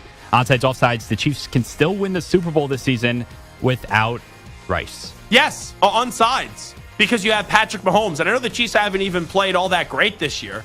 They haven't even played a great game yet. And last time I checked, they don't have 1 loss. They are undefeated. So we saw this last year where the Chiefs were vulnerable. Who's going to take out Kansas City? And no one got the job done. So yes, the Kansas City Chiefs can find a way to get the job done and win a Super Bowl this year without Rashee Rice. And we'll see what they do from now until the deadline. Now, let me send a message to the other 31 teams. Do not trade a wide receiver to the Kansas City Chiefs. Because then you're going to be the GM, whether it's Amari Cooper going from Cleveland to Kansas City, like whoever it may be. You're going to be the GM with egg on your face because it's not going to work out for you. And I've seen this story with my football team. It will work out for them. We got to prevent the Chiefs from winning the Super Bowl this year. But yeah, they could still win a Super Bowl without Rice on sides. The Baltimore Ravens improved to 2-2 with a 35-10 stomping of the previously unbeaten Bills, and now sit just 1 game behind division-leading Pittsburgh. Derrick Henry led off the game with an insane 87-yard touchdown run on his way to 199 rushing yards on the day, just a week after 151 yards against the Cowboys. Onsides, offsides, the Ravens will win the AFC North. Onsides. I'll get more into this later. I'm out on the Bengals. Even in a win yesterday, and I know what the Bengals did up against Kansas City where they just lost that game. I didn't even like the way that they looked at times up against the Carolina Panthers. Like, I don't walk away saying, whoof, and I have to give the benefit of the doubt once again to the Bengals. The Steelers, their offense is still problematic. I know they were undefeated to start the season before losing the other day. And the Browns just stink. So, yeah, I do think the Ravens are going to run to the AFC North title, and they're going to win it. And also, let me just defend Buffalo for a second. I said last week that Buffalo, through the first 3 weeks of the season, best team in the NFL. I still think Buffalo has a great chance to beat Kansas City in the postseason. I expected even with calling the Bills the best team in the league after 3 weeks, I expected the Ravens to win yesterday. I thought Baltimore was going to win at home. I didn't think they were going to blow them out. But one thing that annoyed me with Buffalo in that game, when they were trailing, even when they were down to 11, they got cute with that trick play. Like, you don't need to try to get it all back in one play. You physically can't. And they were trying to do so. Like, you could still run the ball in that spot. And they didn't do so. And James Cook is so important to that team, and you basically took him out of the game plan. But yeah, I do think the Ravens will end up winning the AFC North on sides. This might finally be the year for James Franklin and Penn State, as Hot Take Hickey's Nittany Lions improved to 4-0 after an impressive 21-7 win over 19 Illinois. Drew Aller threw for just 135 yards, but they didn't need him as they gained 239 yards on the ground and held the Illini to just 219 total yards. Onsides, offsides, Penn State can beat Ohio State when they match up in a few weeks. A few weeks ago, I would have said yes. I would have said onsides. I know you called that an impressive win up against Illinois. I wasn't impressed by it. I wasn't. That game was close for a while. I did not love Penn State in that game. And Illinois was coming off a big win, too, up against Nebraska the week before that. I know they're home for that game in Happy Valley. And I don't trust James Franklin. And I really don't trust Ryan Day. Oh, this is like, what disease would you rather have? It's better to have Ryan Day than James Franklin, if I'm being honest.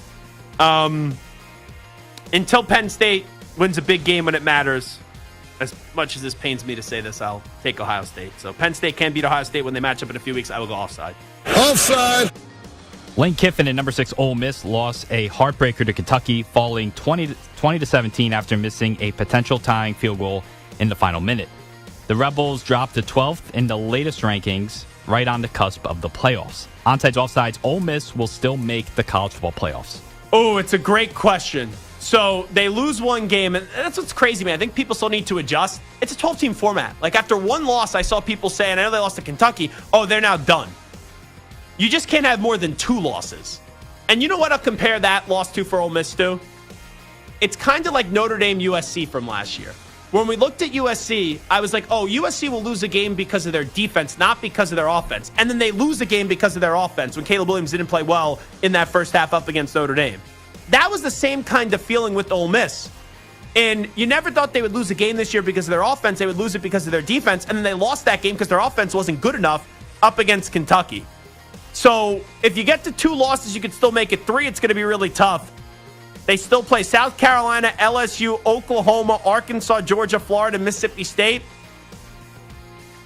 I think they lose to Georgia, and I'll say they'll lose one more. I think they'll be a 3-loss team. So Ole Miss will still make the college football playoffs. I will go slightly offside. Offside. All right, and last one. It seems like nobody in the Big 12 wants to win the conference, as yet another top team fell this weekend as number 10 Utah lost to Arizona. There are currently 3 teams tied atop the conference at 2-0. BYU, Texas Tech, and yes, Coach Prime's Colorado after the Buffaloes beat up on UCF 48-21. Onsides, offsides, Colorado can actually make the Big 12 title game. Anything can happen in the Big 12. I'm not expecting them to do so, but can they? Yeah, they can. Now, they have a big one coming up next against Kansas State. And that will tell me a lot of what Kleiman has been able to do there. But, man, it seems like whenever you fall in love, and that game's in 2 weeks, it seems like whenever you fall in love with a team in the Big 12, they lose. Like, everyone loved Utah, and then Utah ended up losing to Arizona. So that's just the way that this thing goes down. So the Big 12 is a complete question mark. You know what? I'll go offside on that because I still think they will have some games where you look at this team, you'll just say, man, they have some really great players. Like, Shador is going to be a top 10 pick. Travis Hunter could be the number 1 pick of the draft. But the rest of their roster, great win against UCF, but I think it will come back to bite them as the season does go on. They're scheduled the rest of the way: Kansas State, Arizona, Cincinnati, Texas Tech, Utah, Kansas, and Oklahoma State. I think they'll just miss out on making the Big 12 championship game, so I will go offside on that one. Alrighty, it is Zach Gelb Show on the Infinity Sports Network. I'm really impressed with the Minnesota Vikings and the Washington Commanders. We will get to both those teams on the other side. Also, still to come at the top of the hour from 20 minutes from now, we will be joined by the head football coach at Alabama, Kalen DeBoer. Big Papi, David Ortiz, is going to stop by at 5:20 p.m. Eastern Time, 2:20 p.m. Pacific. We don't have that much time. We got a whole lot more to do. an hour 20 left in this extravaganza, and I could probably do an 8-hour show. Let's just call this Eye on Football, and, JR, you could have the night off, and I'll do 4 more hours after that. I'm just kidding. JR, listening right now. I need to be compensated for that. But here he is, El Capitan, Marco Belletti. Infinity Sports Network, Sports Flash. On Zach, playoff spot on the line. Mets 6 in the 8th, erased a 3-run deficit, but Atlanta retook the lead with a 4-run bottom of the 8th, trying to close out a 1-run advantage in the 9th, but Mets just wouldn't quit. Johnson ready. His first pitch to Lindor. Swinging a high fly ball, well hit right center. Harris going back. It's on the way. It is gone. Into the Braves bullpen in right center field. Francisco Lindor has an MVP moment. Whether he wins one or not, he has just put the Mets back on top. 8-7. Francisco Lindor finally giving the Mets the lead for keeps. They outlast the Braves 8-7. Howie Rose the call, Mets Radio Network. So the Mets officially in the postseason. Atlanta can join them with a victory in Game 2 of this double dip, but another Met win will knock Atlanta out, and the D-backs would slide in. Chris Sale has been scratched for Atlanta, back spasms. Grant Holmes will get the nod. Not sure who's going to pitch for the Mets. It won't be Luis Severino with a playoff berth already guaranteed in the series beginning tomorrow. Elsewhere, the Giants going Buster Posey, new president of baseball operations. Couple of games Monday Night Football. You got the Dolphins and the Titans, along with the Seahawks and the Lions. And a Hall of Famer, Dikembe Mutombo, has died after a battle with brain cancer. I'm Marco Belletti. This is the Infinity Sports Network. Follow us on Instagram. Our handle is Infinity Sports Network. That's Infinity Sports Network to follow us on Instagram.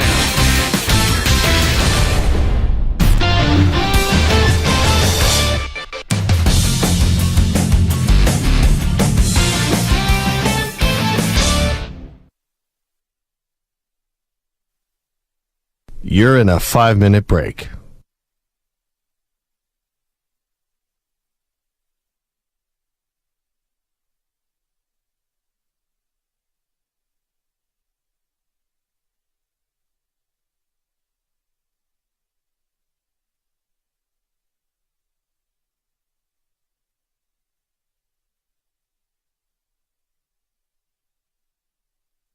Four minutes, 30 seconds remaining.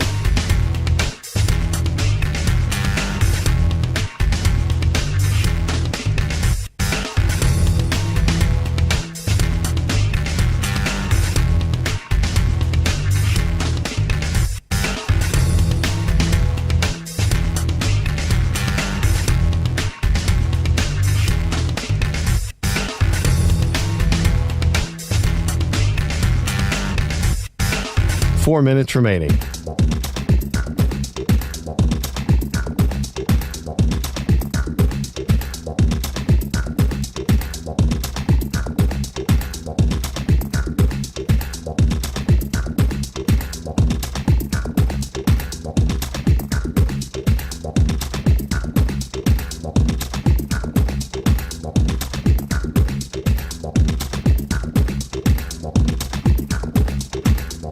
Three minutes, 30 seconds remaining.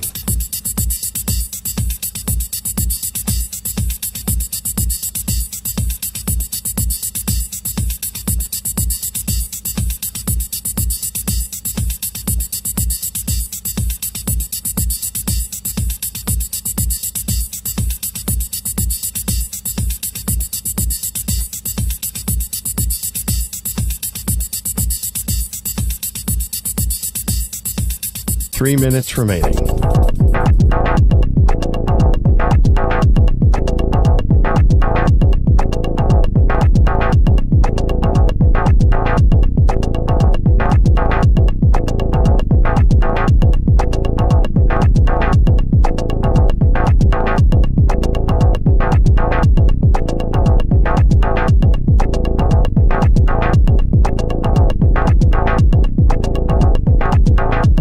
Two minutes, 30 seconds remaining.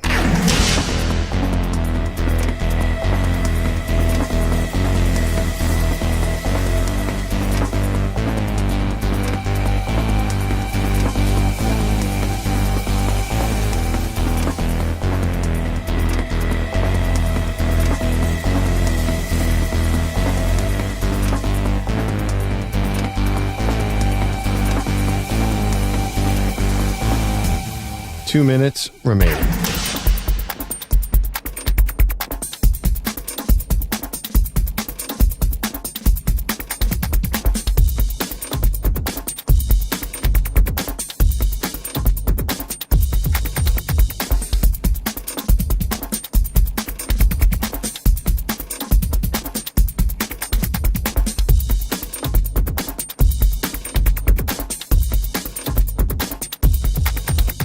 1 minute, 30 seconds remaining.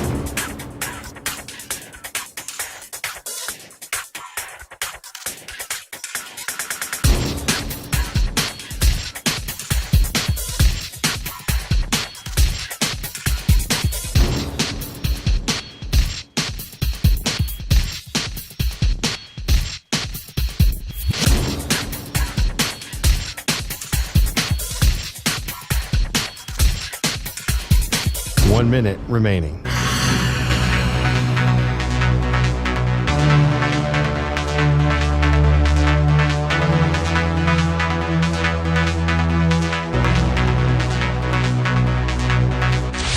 Five seconds remaining.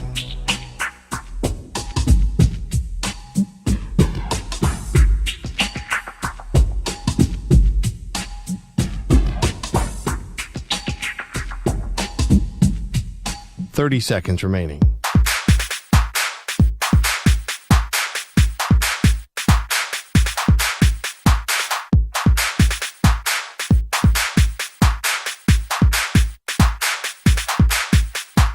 Seconds.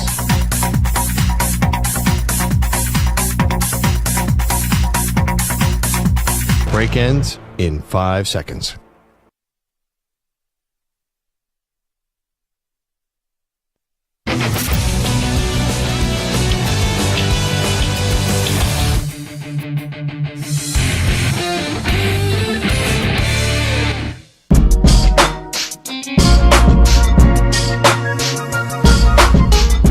Welcome back to the Zach Gelb Show on the Infinity Sports Network. Holy smokes, what a crazy show this has been. It's kind of funny. Santa, Stu, and I every day, we create a rundown. And sometimes, right, things happen and you don't get to them. So I'm looking at the rundown here. We did the Jets are mid to open up the show. I gave you my 5 quick college football takeaways. That went according to plan. 3:40, we were supposed to do a news brief. That's not happening. 4 o'clock, we had Aaron Murray. That was fun. 4:20, we had onside offsides. We're about to get to the Vikings and the Commanders. We're going to have to blow off no-huddle offense because we got Kalen DeBoer coming up in about 12 minutes from now, the head football coach at Alabama. Big Papi David Ortiz is going to join us 5:20 p.m. Eastern time. And then at 5:40 p.m. Eastern time, we'll regroup and figure out what we want to do. What a game that was with the Mets beating the Braves. That was something. And you know what? Sometimes you'll get like some dopes that will write some articles that will go, and Stu's looking at me like, oh, where's this going right now? You'll get some people that will criticize national radio and be like, oh, all they do is New York talk. Oh, that's all they do is New York talk. We really don't do much New York talk. I know we led the show today talking about the Jets, and I've talked about the Mets. But we, as a show, know what affiliates we're on, and it's important to serve those affiliates. Even though you can catch us anywhere around the country on the free Odyssey app and SiriusXM channel 158. But a game like what we just saw, and you get my reaction on the air while I'm interviewing Mark Stoops, while I'm interviewing Aaron Murray, and then reacting to it as things are just going on down in between the show. Any sport fan can relate to this. Whether it's the elation of a huge win or the absolute heartbreak of a loss, and now you go into another game if you're the Braves, who, by the way, they just had to scratch Chris Sale. He was supposed to pitch the second game. He's now out of the second game. So they'll start this up in a bit, Mets and Braves, and what's on the line is for the Braves. They win there in the postseason. And they go to San Diego, and the Mets go to Milwaukee. The Braves lose this game. They're out. Arizona's in. Mets go to San Diego. Diamondbacks go to Milwaukee. But I just had a buddy text me, and he is not a Met fan. And he goes, sometimes I consider not investing my entire life into sports. And then moments like that Mets game happen, and I know why I do it. What a great line. And he's 100% true. So it doesn't matter if you're a Met fan or not, Brave fan or not. Everyone could relate to this in a huge game, and you just never know how it's going to play out. All righty. Let me get to 2 teams I'm really impressed by. It's the Washington Commanders and the Minnesota Vikings. Let me start with the Commanders. I think it is impossible today, if you are a Commanders fan, to not wake up and say, through 4 games, we have our guy, and now start to think, hey, are we this year's version of the 2023 Houston Texans. The Commanders, just like the Texans, for a long time have been one big fat joke. But when you get a quarterback that has an elite quarterback look and feel to him, and a franchise quarterback look and feel to him, it could change your franchise in a second. You know, I say this from time to time, going from the outhouse to the penthouse. That could happen. Now, it's only 4 games in, so no bronze busts are reserved yet in Canton, Ohio. No Hall of Fame gold jackets are given out, and I don't even know if the Commanders will finish above 500.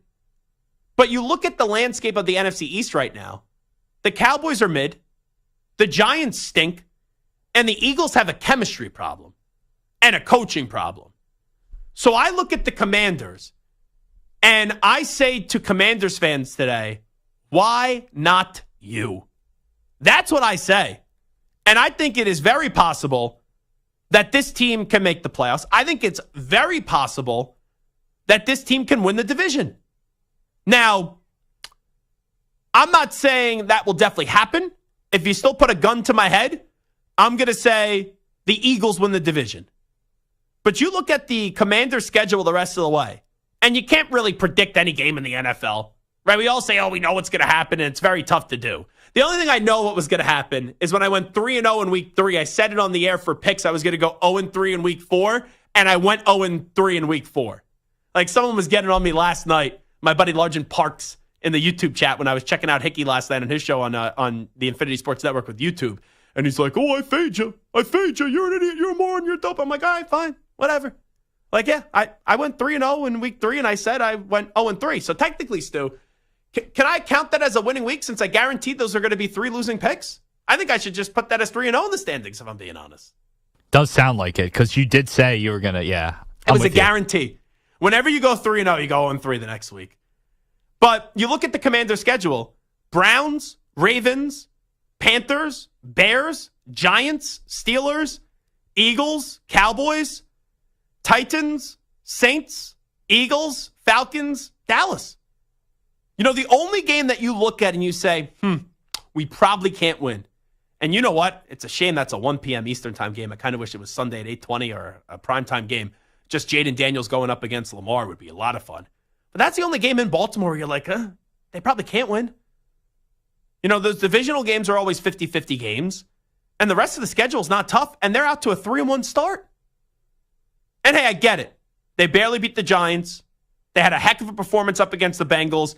They won one for Cliff Kingsbury and smashed the Arizona Cardinals. But it's not crazy to say this team goes 9-8 and this team ends up making the playoffs. It's not crazy. And if you want to tell me they can win the division, you got a lot of vulnerability right now. And Darius Robinson, remember the former Missouri defensive lineman, he joined us right before the draft, and he said that he believes that Jaden Daniels is the best player in this draft. And I don't know what Drake May is going to turn out to be, but if you recall leading up to this draft, I was saying down the stretch of the regular season, I wanted the Patriots to lose because I wanted the second overall pick because I wanted Jaden Daniels. But I've been very impressed with the Commanders. Now for the Vikings. I thought Sam Darnold's career was going to be defined off of getting mono and seeing ghosts. I really did. Now, I don't know how this turns out long term. I don't know for sure. I can't say with certainty that J.J. McCarthy is a first-round pick is going to be the starting quarterback next year for the Vikings. I can't. And yeah, Sam Darnold still will have some turnovers. But Sam Darnold to start this season is completing nearly 69% of his passes, has 11 touchdowns and 3 interceptions.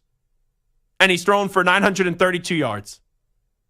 And you blow out the Giants, you beat the 49ers, you blow out the Texans, and I know the final score says only a 2-point victory up against the Packers, but they took it to the Packers at Lambeau Field in that first half. This Minnesota team, you want to say they could win the division? Oh, yeah. That's possible. Because the Bears, I know they got to win yesterday, but they're not going to win the division. I don't think their line holds up. The Packers are 2-2. They're still going to be a good team. The Lions will see what they do after tonight. But this Minnesota team at 4-0, Flores is a phenomenal defensive coordinator. And on offense, Minnesota's got a ton of talent. Where Sam Darnold's being put in a position to succeed with great coaching. Kevin O'Connell right now through the first 4 weeks. I would say he's coach of the year. And you have Justin Jefferson. You'll get Addison, right? Hawkinson eventually, and you look at Aaron Jones running the football, that's a team. They should make the playoffs. We'll see if they can win the NFC North. Kalen DeBoer joins us next to talk Alabama beating Georgia.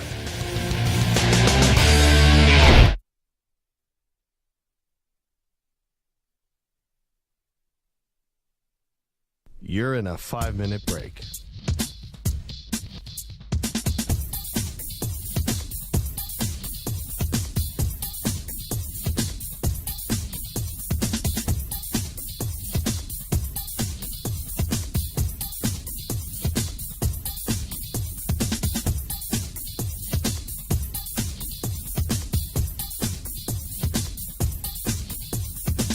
Four minutes, 30 seconds remaining.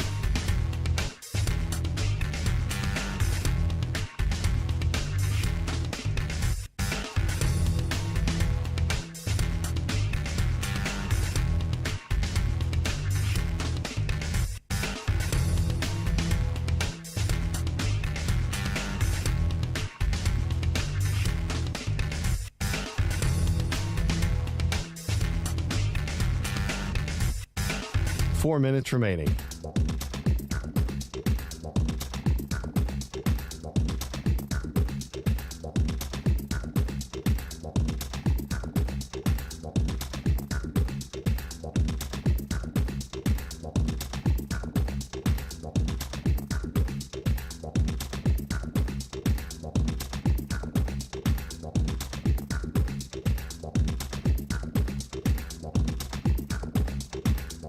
Three minutes, 30 seconds remaining.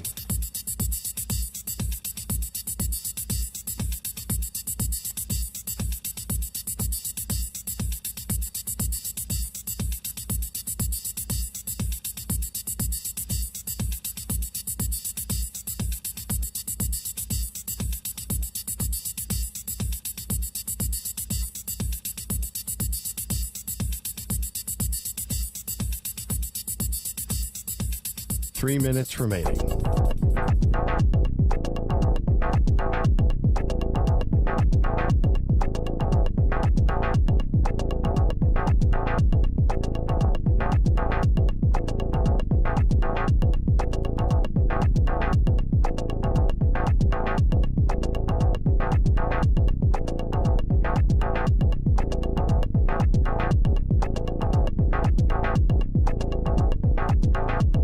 Two minutes, 30 seconds remaining.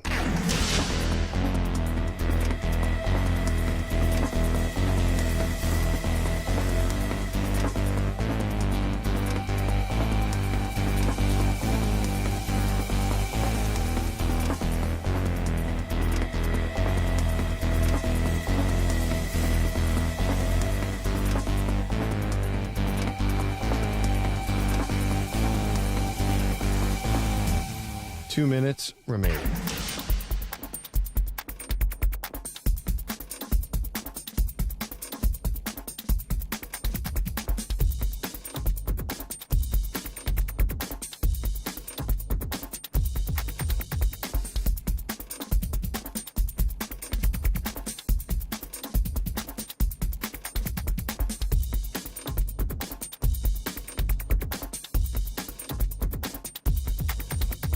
One minute, 30 seconds remaining.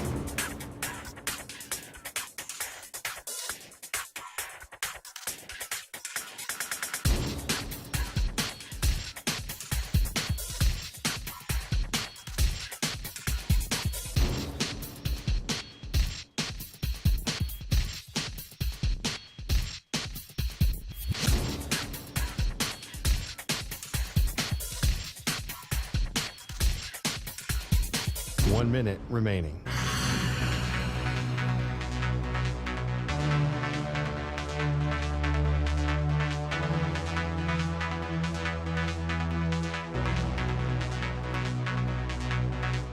Forty-five seconds remaining.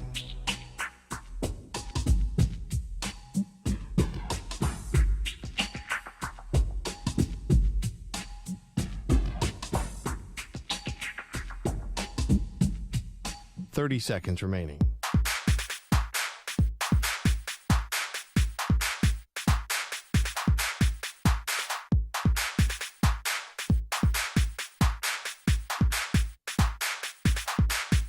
15 seconds.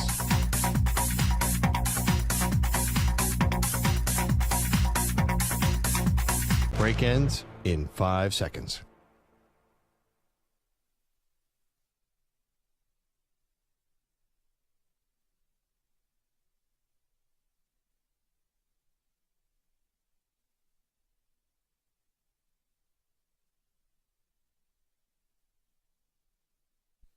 To infinity and beyond.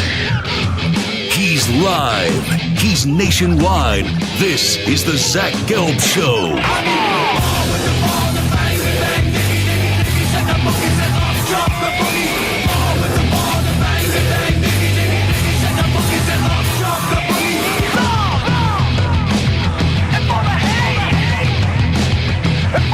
Here's your host, Zach Gelb. All righty, rocking and rolling. Hour number 3 of our radio program. It is the Zach Gelb Show on the Infinity Sports Network. What a football game that was Saturday night. Alabama is now the number 1 team in the country after defeating Georgia. Final score, as that was just a wild, and I mean a wild football game, 41-34. And now joining us is the first-year head coach at Alabama, and that, of course, is our pal Kalen DeBoer. Coach, first off, congratulations. Thanks so much for doing this today. Yeah, it's good to be on with you, Zach. Appreciate it. So let me ask you this, a little bit of a funky question right out of the break. After everything dies down from that game, right, your players leave, you finish up with your media responsibilities, you get out of that stadium late Saturday night. What did you do? Like, how did you process that one? Yeah, I went home, was around the family, and had a couple friends that were there, for the game and everything, and just got a chance to just kind of decompress and, you kind of move on to the next game. It's so late at night. There's not a lot of time to really think too much about it. So, try to get some rest. Slept pretty well that night just because it was a lot of energy that went into it. And I think a lot of our staff, a lot of our team did the same. I saw a certain vibe from your team just when they were walking out onto the field right before that ball was about to get kicked up into the air. Did you sense that from your team, or am I just maybe making a little bit more much out of that and more than it needs to be? No, I think we're a confident team, and I think they really have bought into, and it's not. I don't think it's anything new, but I think they really understand that preparation that you put in, and it's preparation not just this week, but it's all the work they've done. They trust their training in season, out of season, the work to understand, our schemes going back to the spring and summer, fall camp. They've worked extremely hard. And then, of course, the game week, even the bye week in this case, they just prepared and poured everything into it. They felt confident because of it. And, they believe and trust in each other. And that's to continue to grow. It's in a good spot now, but it's only going to continue to be bigger and bigger. And we're going to need that as we go through the season. And it's uncharted territory for Alabama, right? We know how great Coach Saban was and, right, still a part of the program, but now you're the head coach. People doubting you guys heading into the season. It seemed like you guys did have something to prove on Saturday night, and obviously your guys were up for that challenge, and, man, that was really some start. Yeah, I think just with it being the first SEC game for us and – just knowing that there was a great task at hand. There was certainly, us being 2 top-ranked teams. We just knew we had to play a good football game. And I think the guys did a great job of just forgetting about and tuning out any noise that surrounded, even just trying to prove any doubters wrong. I think that exists to some extent, but probably more so, just because of, like you said, some of the transition and all that. And what this is going to look like. But they just did a good job of just making it about us, focusing on what we could control, and all the other stuff out there just really didn't matter. And I was really proud of the way they've done that. Our leaders who have been through that process before are critical there. And I think our young guys really locked in on what was being said. Kalen DeBoer, the head football coach at Alabama, is here with us on the Zach Gelb Show. So no championships are won in September, right? You still have a lot of season in front of you, new challenges now with the expanded college football playoff as well. But if you had to take a moment from that game and a message that Alabama sent to the college football world. What is the message that was sent after what did transpire on Saturday evening? Well, I think we continue to show what we're capable of. There's both sides of the ball. Even our special teams are very strong. We have an explosiveness about us, and that is naturally what you think about us offensively and what the playmakers can do. And that continues to, I think, be better in more ways. And not just one person like Jalen running. I think we have a host of guys who can get the ball and go the distance, whether it's our running backs, receivers, our tight ends got involved, but then defensively doing a really good job of causing turnovers.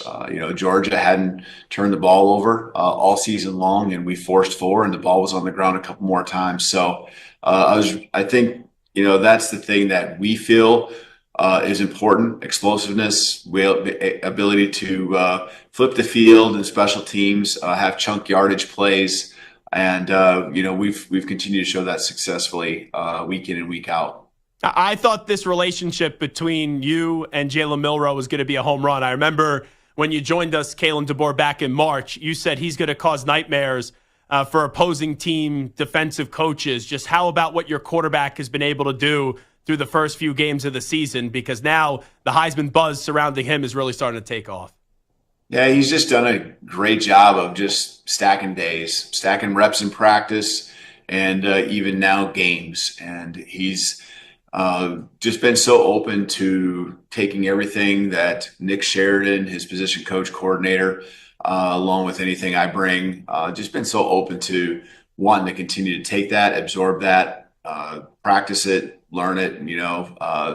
The criticism that comes his way, he takes it as anything that he can just use to be motivated to be even better. And I'm talking more about the criticism or the things that we're critical of, not the outside, because I think he just does a good job of focusing on him and focusing on what really matters, and that's us doing everything we can to help him be the best. You guys were rolling right out of the gate, and then Georgia has the heart of a champion, so they were going to punch back. They take that lead, and then we see the Jalen Milroe home run touchdown pass and the great catch and run by Ryan Williams. Just take me through that play call for the 75-yard touchdown and your reaction to what Ryan did once he caught that football.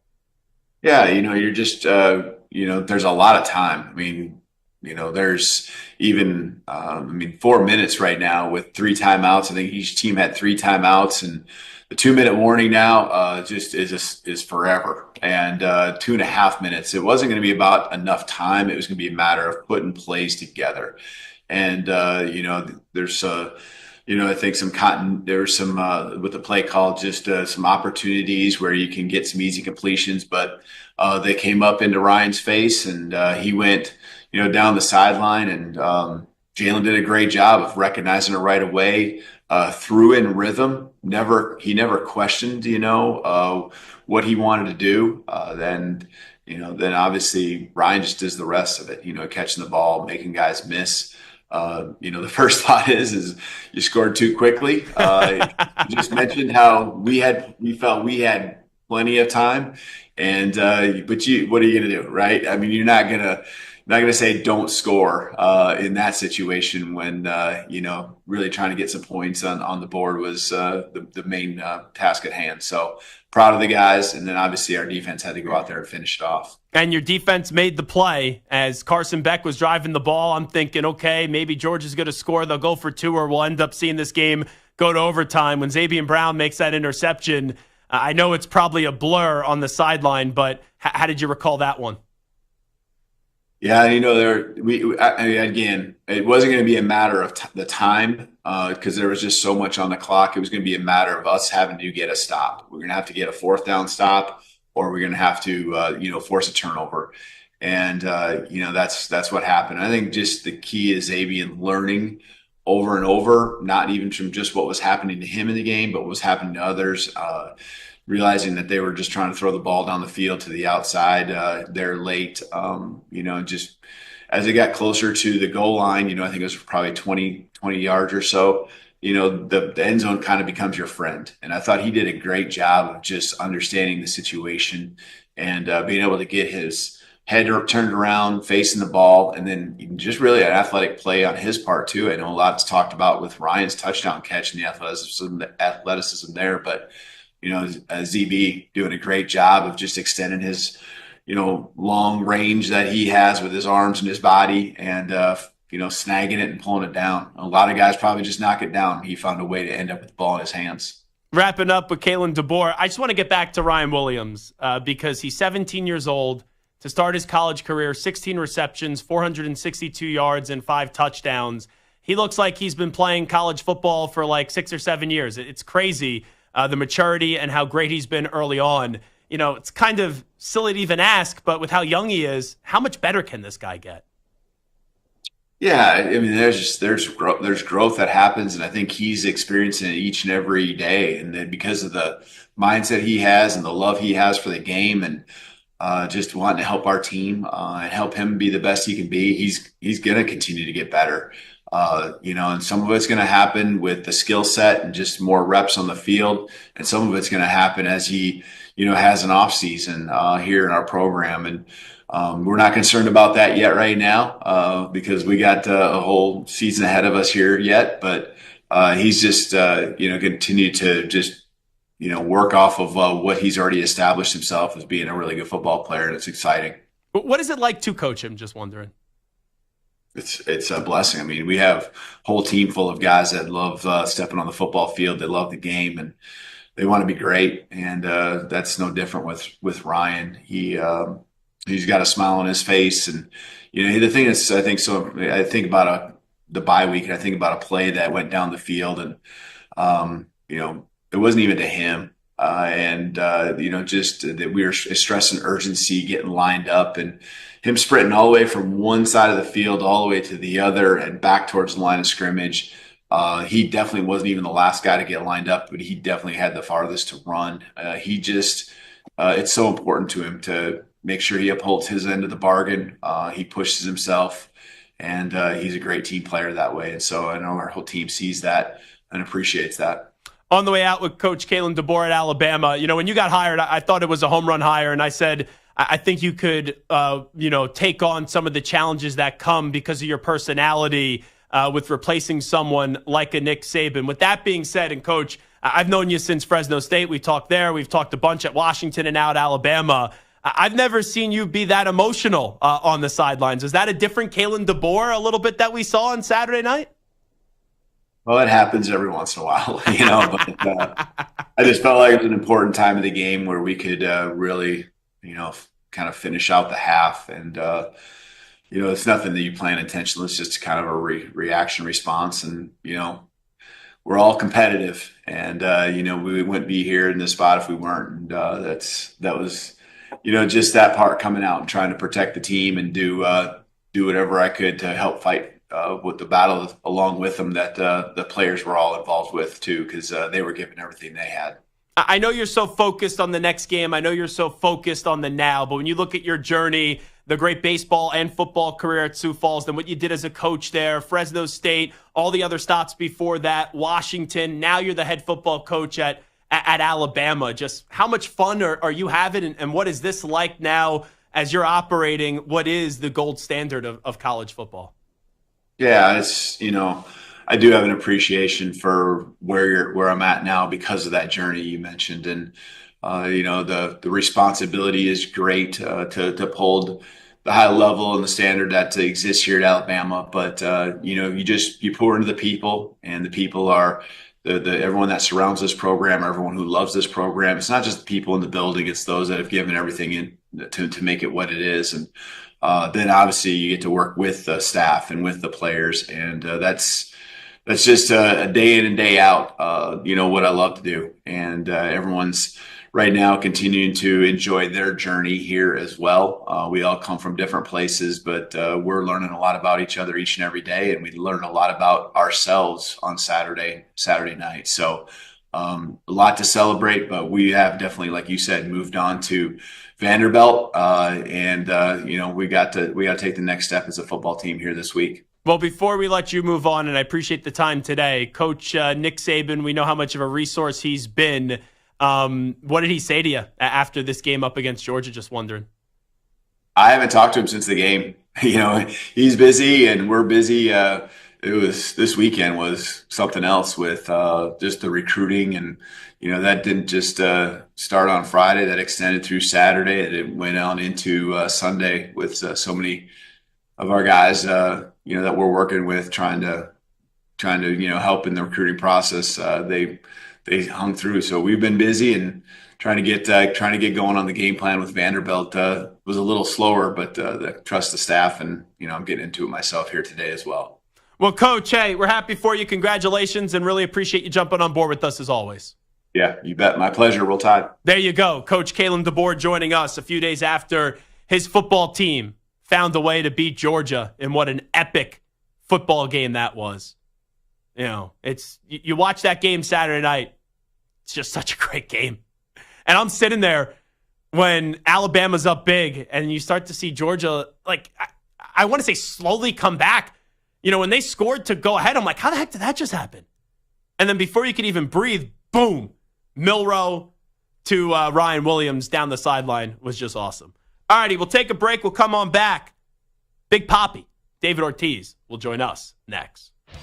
Sports fans, listen up. 1 in 8 men will be diagnosed with prostate cancer, and bladder leaks can be a side effect. That's why Depend is teaming up with the Prostate Cancer Foundation to encourage screening, because health is a long game and it's yours to win. Now, here's the cool part.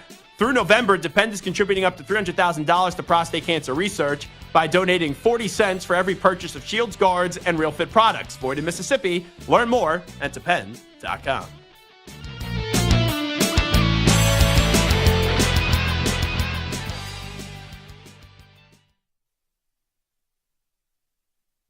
You're in a 4.5-minute break.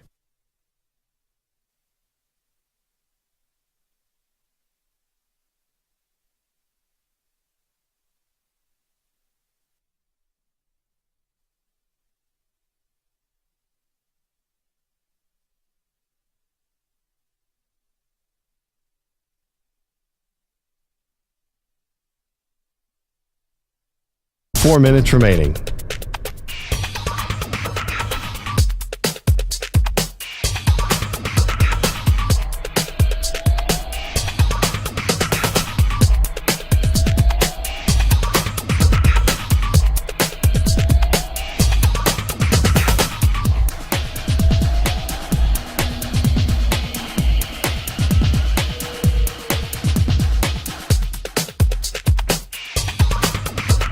Three minutes, 30 seconds remaining.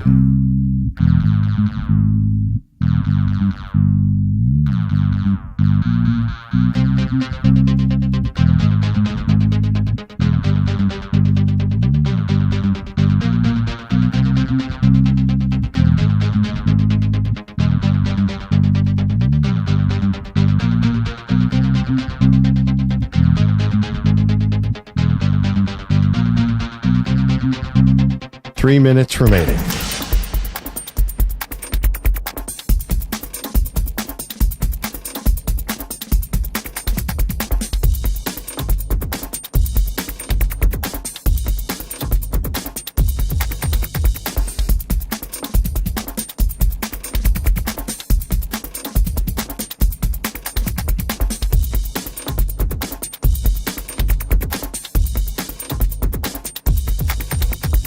Two minutes, 30 seconds remaining.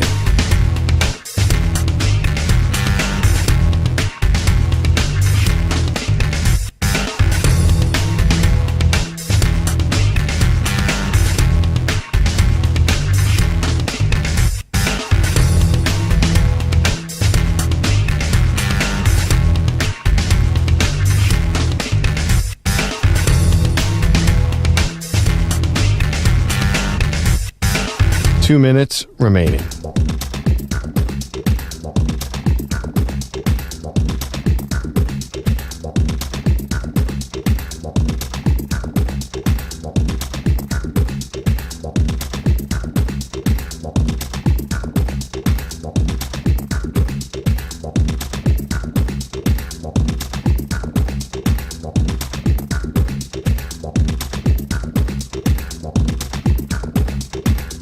One minute, 30 seconds remaining.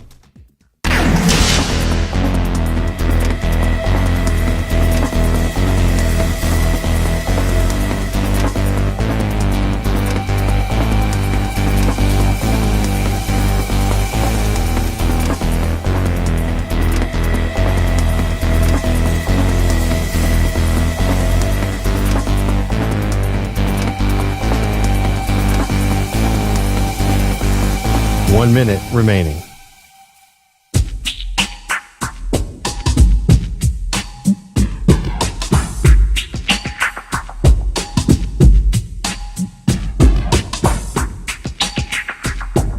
"45 seconds remaining.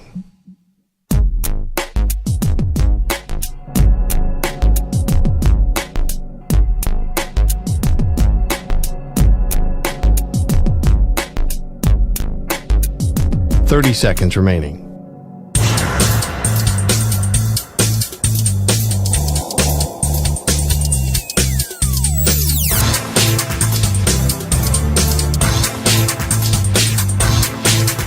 "15 seconds.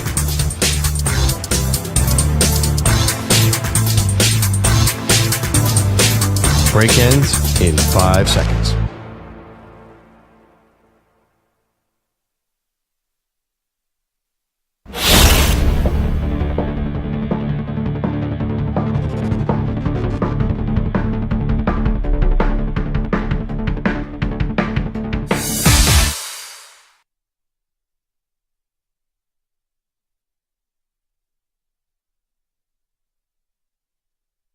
DraftKings has a lot of exciting offerings and promotions for baseball fans. New customers can receive $200 in bonus bets instantly when they sign up with DraftKings Sportsbook and bet $5. It is the Zach Gelb Show on the Infinity Sports Network. And when we talk postseason baseball, obviously we got to talk to David Ortiz, the three-time World Series champion, the former World Series MVP as well, and a member of the Baseball Hall of Fame, who's kind enough to join us right now on behalf of DraftKings. Big Poppy, thanks so much for doing this. How you been?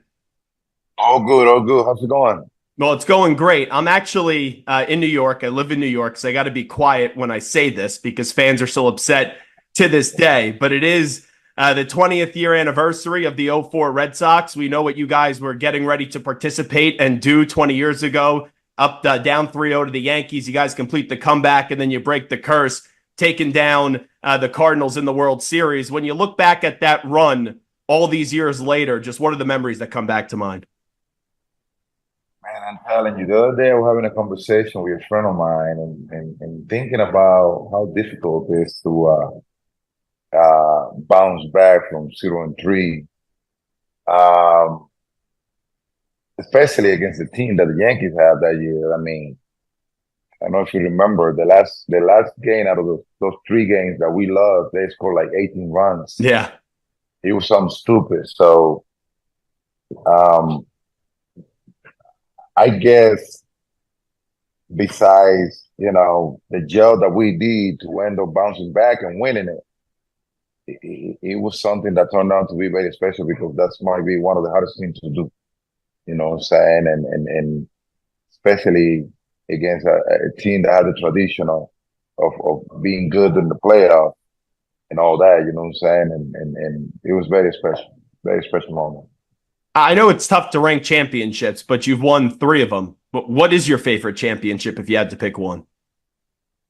They all have their specialties, but I got to say, breaking the ceiling with the 2004 championship, I think it was something that everybody embraced, everybody was expecting. Remember the 2003 playoff series? Yeah. It went similar to like the 2004. Different was that we end up being finished with a 1 home run that Adam Bunn hit to let us on the field. And in 2004, got real fast. We got there real fast, and the result was different. So I got the memo in 2003 once we lost. I saw everybody suffering. I saw how personal people take it up in New England. And the 2004 was very special. And remember, that 2013 World Series, going through the bombing during the marathon and all this stuff, that was like a movie, I would say. And it also has its meaning. But I think the first one, it have an impact just based on the 86 years of waiting. I'll tell you, My favorite individual moment for you, though, was actually the last World Series run in that ALDS Game 2, because it's one of the great images. You hit the grand slam. You have the officer with his hands up in his air. We know the dedication of Torrey Hunter as he flips over the wall. That was like a scene of something that I've never seen, where you had the officer celebrating as if he was just a regular fan of the Boston Red Sox. It was pretty neat. It's funny how that went down. And now that you mentioned Torrey Hunter is family to me. I mean, we came up in the twin system, the minor league. And I remember when we were playing, I started in Able that year that me and Torrey played Double-A. And then I came up to Double-A for about a month. I was just a kid trying to, have fun and play the game. And Torrey was the first one who told me, hey, you know what? You're going to play in the big league this year at some point. And I was like, what are you talking about? He's like, man, you can hit.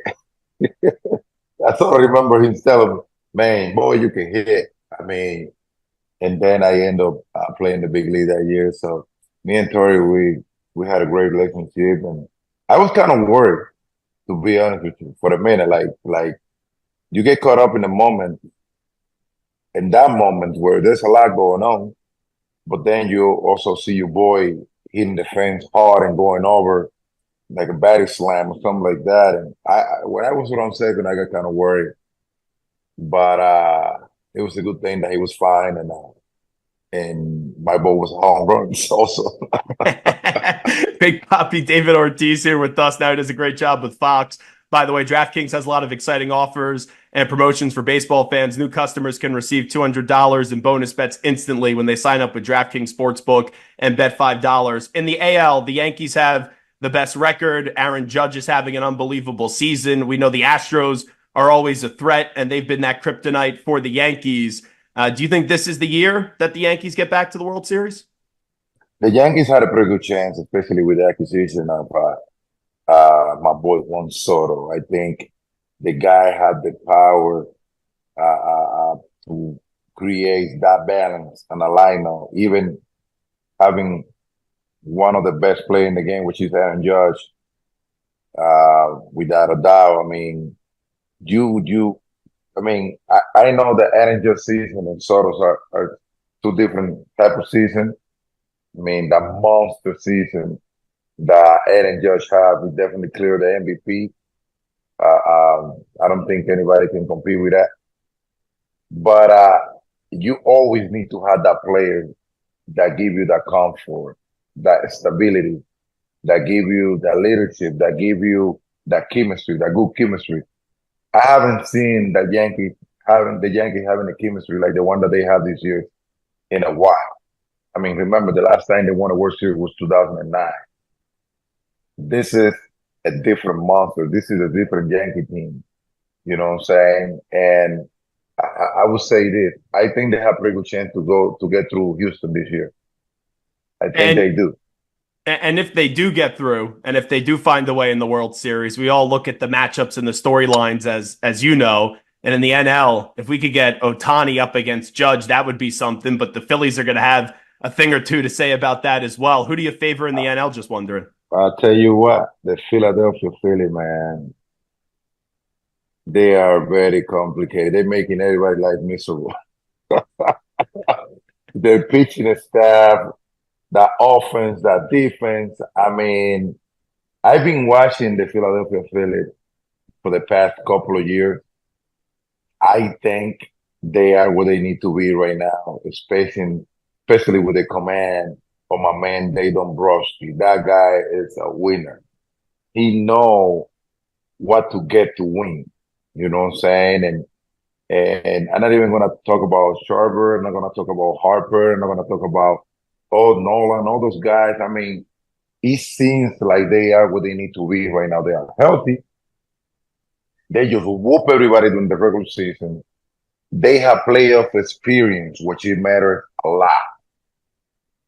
I'm telling you, once you jump on the day-to-day, right after the season, when you have that playoff mentality, it's a whole totally different monster. So to me, during the playoff, if you don't have playoff experience, it can get very difficult for you to survive during the playoff. And Philadelphia have all that.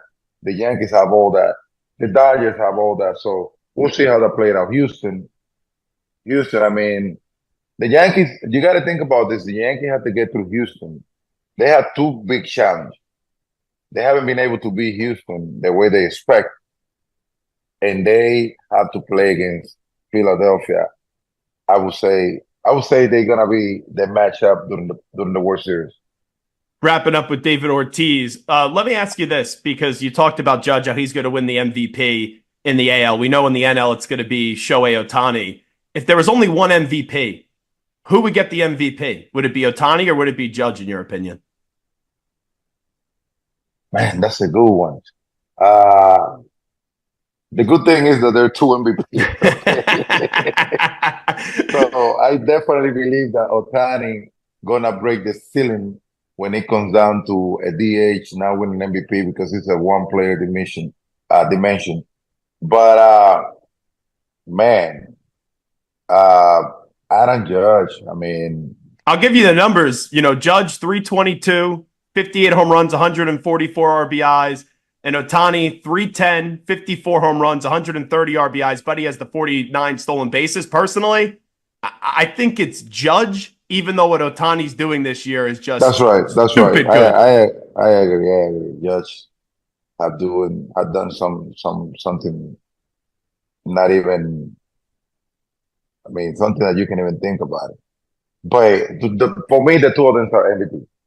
Yeah. Regardless, Hey, one of my favorite moments from this baseball season, by the way, was when Derek Jeter, you, A-Rod, and Kevin Burkhardt were walking through Monument Park. And you said to A-Rod, when are you going to get a plaque in here? And he goes, Poppy, there's a better chance you get a plaque in here than I get a plaque in here. A-Rod, I know there was a complicated relationship with the Yankees, but a 7-time All-Star, 2-time MVP, batted .365 in that run in their last championship. I think it's a joke that he doesn't have a plaque in Monument Park. You're not kidding, man. You're not kidding. A-Rod, a lot of people don't know how good of a entertainer he is. But me and A-Rod, we had a great relationship, and we always messing around with each other. And by the way, me personally, I would not come out with something like that. It was basically coming from him. Papi, why don't you ask me this? I was like, really? He put the ball in the tee for you. Oh, man, he put it right there. And I'm like, okay, man. Let me look like the one ass. But at the end of the day, I think he was deserving to be there, even with the situation that he had lived with. Abraham matured a lot. He understands situations better than anybody. But man, he was a monster when he played. So I think he should be out there. Last thing I want to ask you. My favorite pitcher in Major League Baseball right now is Tarek Skubal of the Tigers. And it's unbelievable that they're in the postseason now. They'll go up against the Astros. They'll get the start on Tuesday. You're one of the great postseason hitters of all time. I'm just wondering, how would you kind of approach him if you were in the batter's box? Because he's been great for that team. I don't know. It's easier for me to make a comment right now than getting it done. You know what I'm saying? But I always have a plan with power pitchers. You know what I'm saying? I always have a plan. I always will look to where they feel comfortable at throwing strikes. And I will go for that. But I mean, he's the guy that I'm pretty sure he would try to stay away from me based on my history, and me, I would try to approach him that way because I was able to make that adjustment. If I know you're gonna pitch me away, I will stick with my plan. If I know you will try to come into the cocina, I will stick with my plan too. You know what I'm saying? But he's great, man. He's great. What makes him so good is that even being a power pitcher, though, he knows how to keep hitting off a balance real well. That's why he has been so successful. And I'm happy that a guy like him has been able to put the Tigers back into the playoff. You know what I'm saying? I mean, even if it's a one-game playoff, that probably, dictate where you're gonna go to. Just to be in a playoff game, I think it's a good sign for the Detroit Tigers. Last thing, by the way, I saw you had the little teacup. You know, I'm a big guy. You're a big guy. I thought you would have a bigger teacup, quite frankly. Well, this is like, don't let me fool you. This is like my third of the day. So it's like getting a big one and putting different little ones. Absolutely love it. DraftKings has a lot of exciting offerings and promotions for baseball fans. New customers can receive $200 of bonus bets instantly when they sign up with DraftKings Sportsbook and bet $5. He's Big Papi on behalf of DraftKings. David, thank you. Hey, go ahead. Thank you. There he is, Big Papi, David Ortiz, joining us on the Zach Gelb Show on the Infinity Sports Network. We will wrap up the show when we come on back with some football talk, as we have 2 Monday Night Football games coming up tonight. But first up, with the latest Infinity Sports Network Sports Flash, El Capitan, Marco Belletti. Infinity Sports Network Sports Flash. Zach, the Braves trying to get off the mat and still make the playoffs. Have a 1-0 lead on the Mets in the bottom of the third. Atlanta with a victory are still playoff bound. Meanwhile, in Game 1, Francisco Lindor, a go-ahead 2-run shot in the ninth. The Mets officially clinched a playoff spot, come from behind 8-7 win over Atlanta. Diamondbacks are rooting hard for the Mets in this one as the Braves clinch with a victory, but another Mets win. Arizona back in the playoffs. Giants, they go with 3-time World Series winner Buster Posey as their new president of baseball operations. Pair of Monday Night Football games, Dolphins, Tyler Snoop Huntley and the Titans. Seahawks on the road for the Lions, where Geno Smith and Seattle have averaged 45 points per over the last 3 meetings. We just play well, execution. But none of that stuff can, really matter going into this game. It's about what we do when we get out there on Monday. I think that, we can look back at that and say, hey, we've done some great things, but they're watching that as well. And I know they're going to come in and they're going to be ready to kind of put a stop to that. Elsewhere, Chiefs likely lost Rashee Rice for the season with a torn ACL. And Hall of Famer Dikembe Mutombo has died after a battle with brain cancer. One of the best shot blockers in NBA history, played 18 seasons. He was a 4-time Defensive Player of the Year. Mutombo was 58. I'm Marco Belletti. This is the Infinity Sports Network. Follow us on X. Our handle is INF Sports Network. That's INF Sports Network on X.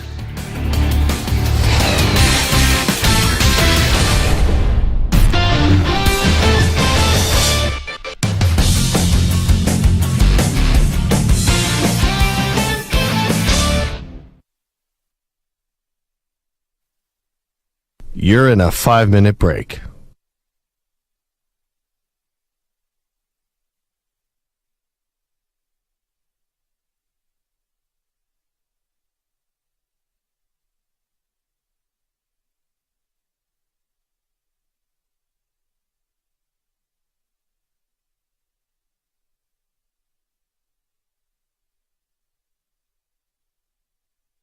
Four minutes, 30 seconds remaining.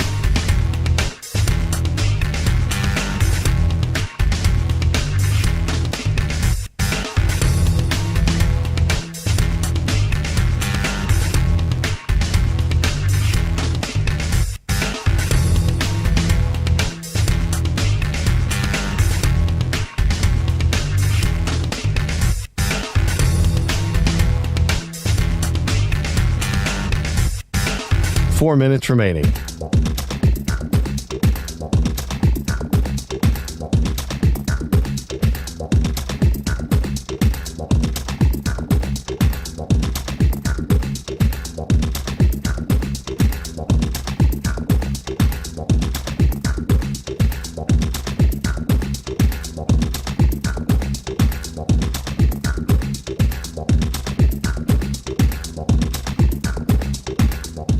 Three minutes, 30 seconds remaining.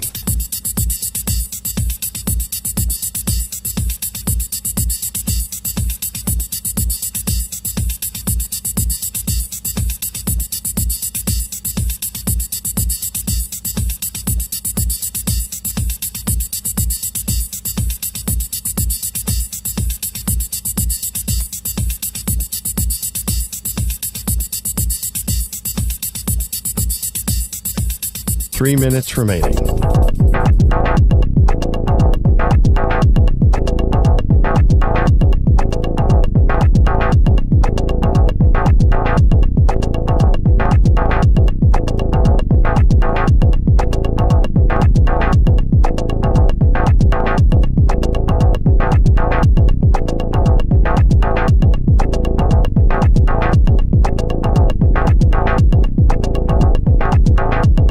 2 minutes, 30 seconds remaining.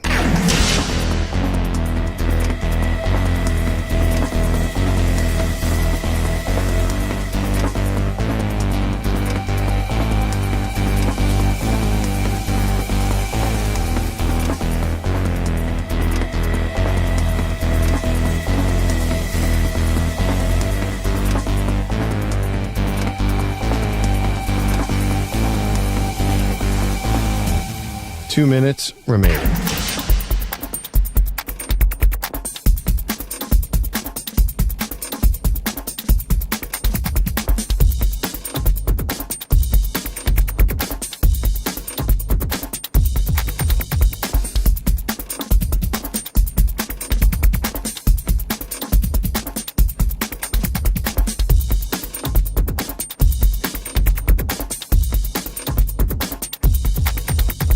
One minute, 30 seconds remaining.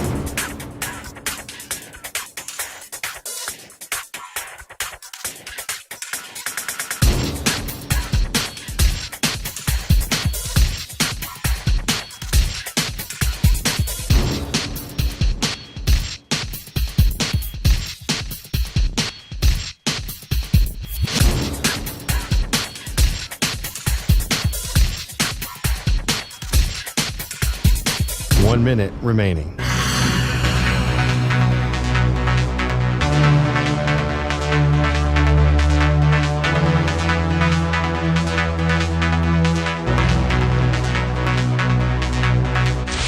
Five seconds remaining.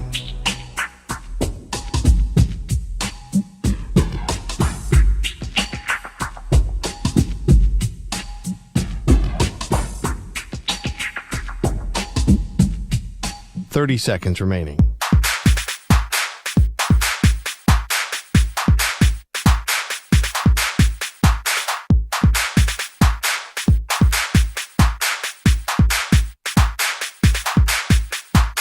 Seconds.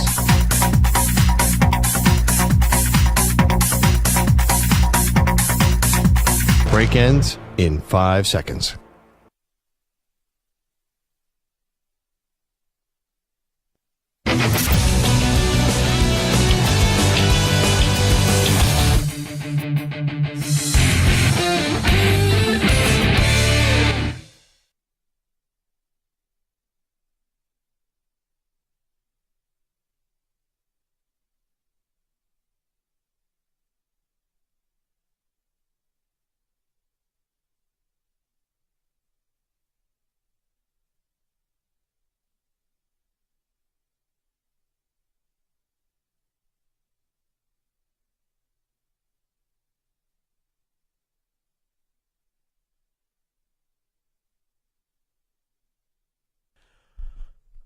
Some sad news today, obviously, with NBA legend Dikembe Mutombo passing away at the age of 58 after a battle with brain cancer. So we send our condolences to his family and say rest in peace, obviously, to Dikembe Mutombo.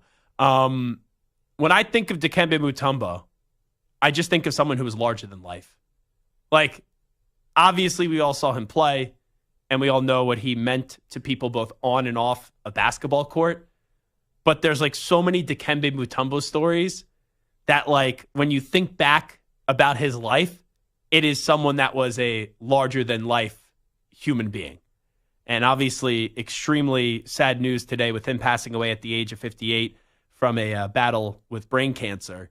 But also maybe the greatest celebration or one of the greatest celebrations in the history of sports. And it's so simple too. When you have a guy that big and how many shots, right, that he blocked. And whenever he would do so, it would just be that gentle finger wave and that wag of no, no, no. That was just awesome. So there's so many things we could say, but I'd be remiss. I know there was so much going on today with the craziness in Major League Baseball, obviously coming off a huge college football weekend, and then all the mayhem that does occur week to week in the NFL. I just wanted to make sure to say a few words today about Dikembe Mutombo. Also, it's time to answer Ask the Pros question of the day. It's brought to you by O'Reilly Auto Parts. And AJ in Baltimore says, Zach, Do you still believe that Lamar Jackson is or Josh Allen is a better quarterback than Lamar Jackson? You could submit a question by tweeting at INF Sportsnet or at Zach Gelb using the hashtag #AskThePros. Think O'Reilly Auto Parts for all your car care needs. Get guaranteed low prices and excellent customer service from the professional parts people at O'Reilly Auto Parts. O'Reilly Auto Parts. Here's the thing. And I know this could be like the pot calling the kettle black here because I'm in the take business, right? And I'm paid to give a reaction each and every day, and I'm paid to give an opinion. And a big part of that is an entertainment factor as well that, some people understand and some people just don't get, because this is a show. So week to week in the NFL, you could look like a hero one week in the NFL and then look like a zero the next week. And every week in the NFL, there's a new take and there's a new reaction. I picked the Baltimore Ravens to go to the Super Bowl before the year started. Okay? That's a prediction. That could be right. Could be wrong. After 3 weeks, yeah. I looked at the Buffalo Bills, and it's crazy because we do this thing called Take 5 Wednesday. And I give you my top 5 teams in the NFL and college football. And it's based off what they're doing in that season. So through 3 weeks, yeah, without a doubt, the Buffalo Bills look like the best team in football. But it didn't mean that the Buffalo Bills were going to go 18-0 or, 19-0, right? What would it be now? I think it would be 19-0. No, 20-0, right? Yeah, it'd be 20-0. Sorry. When I mentioned that number 18-1 still rattles my brain a little bit, and they've added a game since then. So just because you're the team through 3 weeks doesn't mean it's going to be easy all throughout the year. And let's be real. When you look at the NFL, there's been a lot of bad football. There's been a lot of sloppy football. Like, I understand how great Patrick Mahomes is for his pass. He has not played great this year. The Chiefs' defense has been the reason why they keep on winning these games. And Mahomes just knows how to make timely plays. But it's kind of crazy that even with the Chiefs being so there for the taking, and I know they were right there to get picked off last year, that no one's been able to do it yet. So, yes, through 3 weeks, I thought the Bills were the best team in the league. If you were making me draft a team tomorrow, and I've been one of the biggest Lamar Jackson defenders on the planet from when he was coming out of college, I would still take Josh Allen over Lamar Jackson. But just because one game happens where Lamar and Derrick Henry were so dominant and the Bills look like crap, doesn't mean that's the way that the rest of the season is going to go. And I would like to see that matchup again in the playoffs. I would. I think it'd be a phenomenal matchup.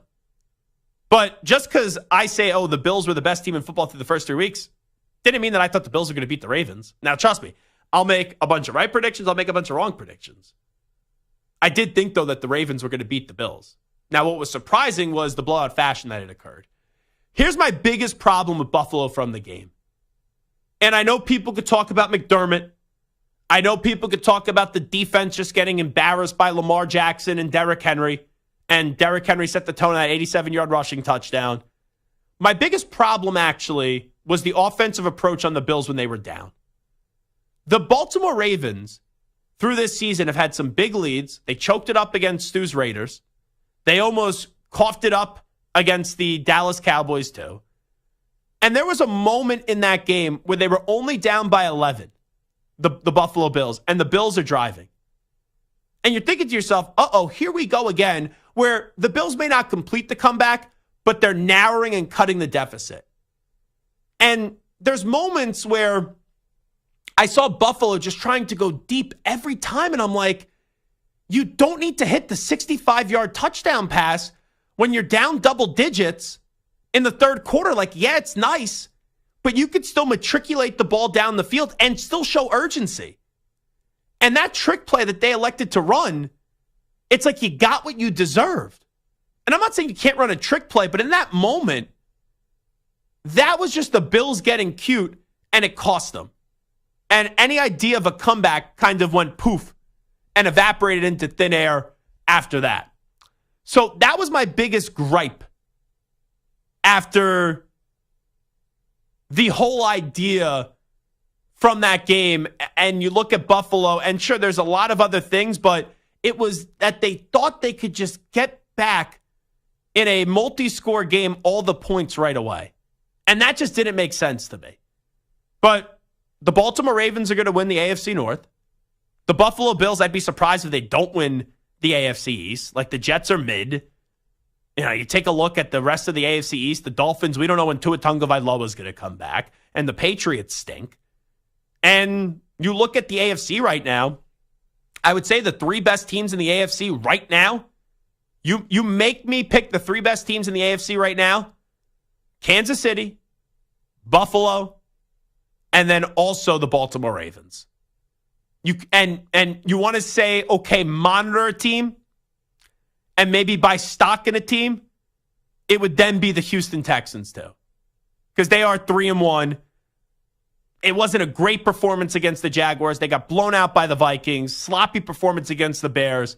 But I want to see when that team really comes together, knowing what they did a year ago. But through the first 4 weeks, even without seeing, Tennessee play Miami, I don't think they're going to be in that grouping.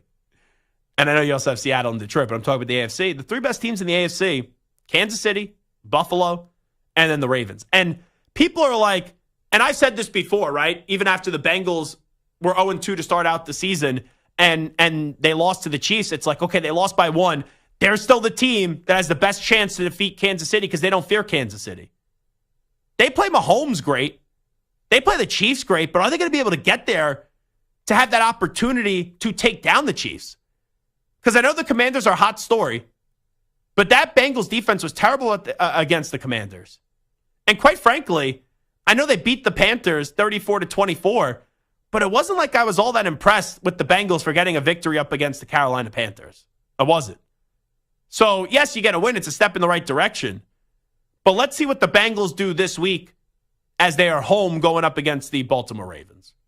So, right now, those are the two teams with the best shot to take down Kansas City. It's the Bills and the Ravens, and they've been close, but they haven't been able to get the job done yet when it matters. Like, it's one thing to beat them in the regular season, but when it matters in the postseason. Okay, tonight's games, what to look for. Tennessee and Miami. You're going to have Snoop Huntley going up against Will Levis. I'm trying to sell you on this game. Bueller. You know the Dolphins are a 2.5-point favorite in this one?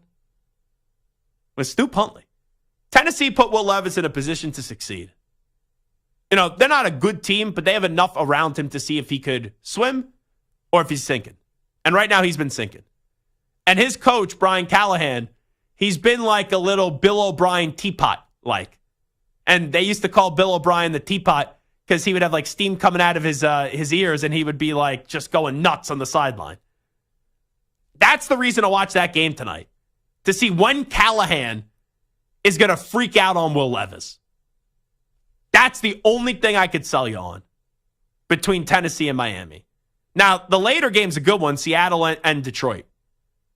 I like Detroit to win the game tonight. Detroit is home at Ford Field. And Seattle, they're 3-0. This is by far and away they played the Broncos, they beat them by 6. They beat the Pats by 3 in overtime, and they smacked the Dolphins 24-3 when the Dolphins didn't have Tua Tagovailoa. Seattle, I think, has a good coach. Seattle has a better team what people expected going into this season, but this is a game that the Lions should win. And if the Lions are seriously a Super Bowl contender, you win this game going away. The Lions are sloppy against the Cardinals. They lost the game to Tampa Bay. They didn't have their best effort up against the Rams. I need to see this Lions team start to resemble a team that people think they could be. And this is a moment where the Lions could show that tonight, and ultimately, I think the Lions do. So, Detroit minus 4.5. I didn't think I was going to make a bet tonight. I didn't, but now I'll talk myself into laying the 4.5 with the Detroit Lions. Awesome show today. Big thanks to Stu. Big thanks to Samter as well.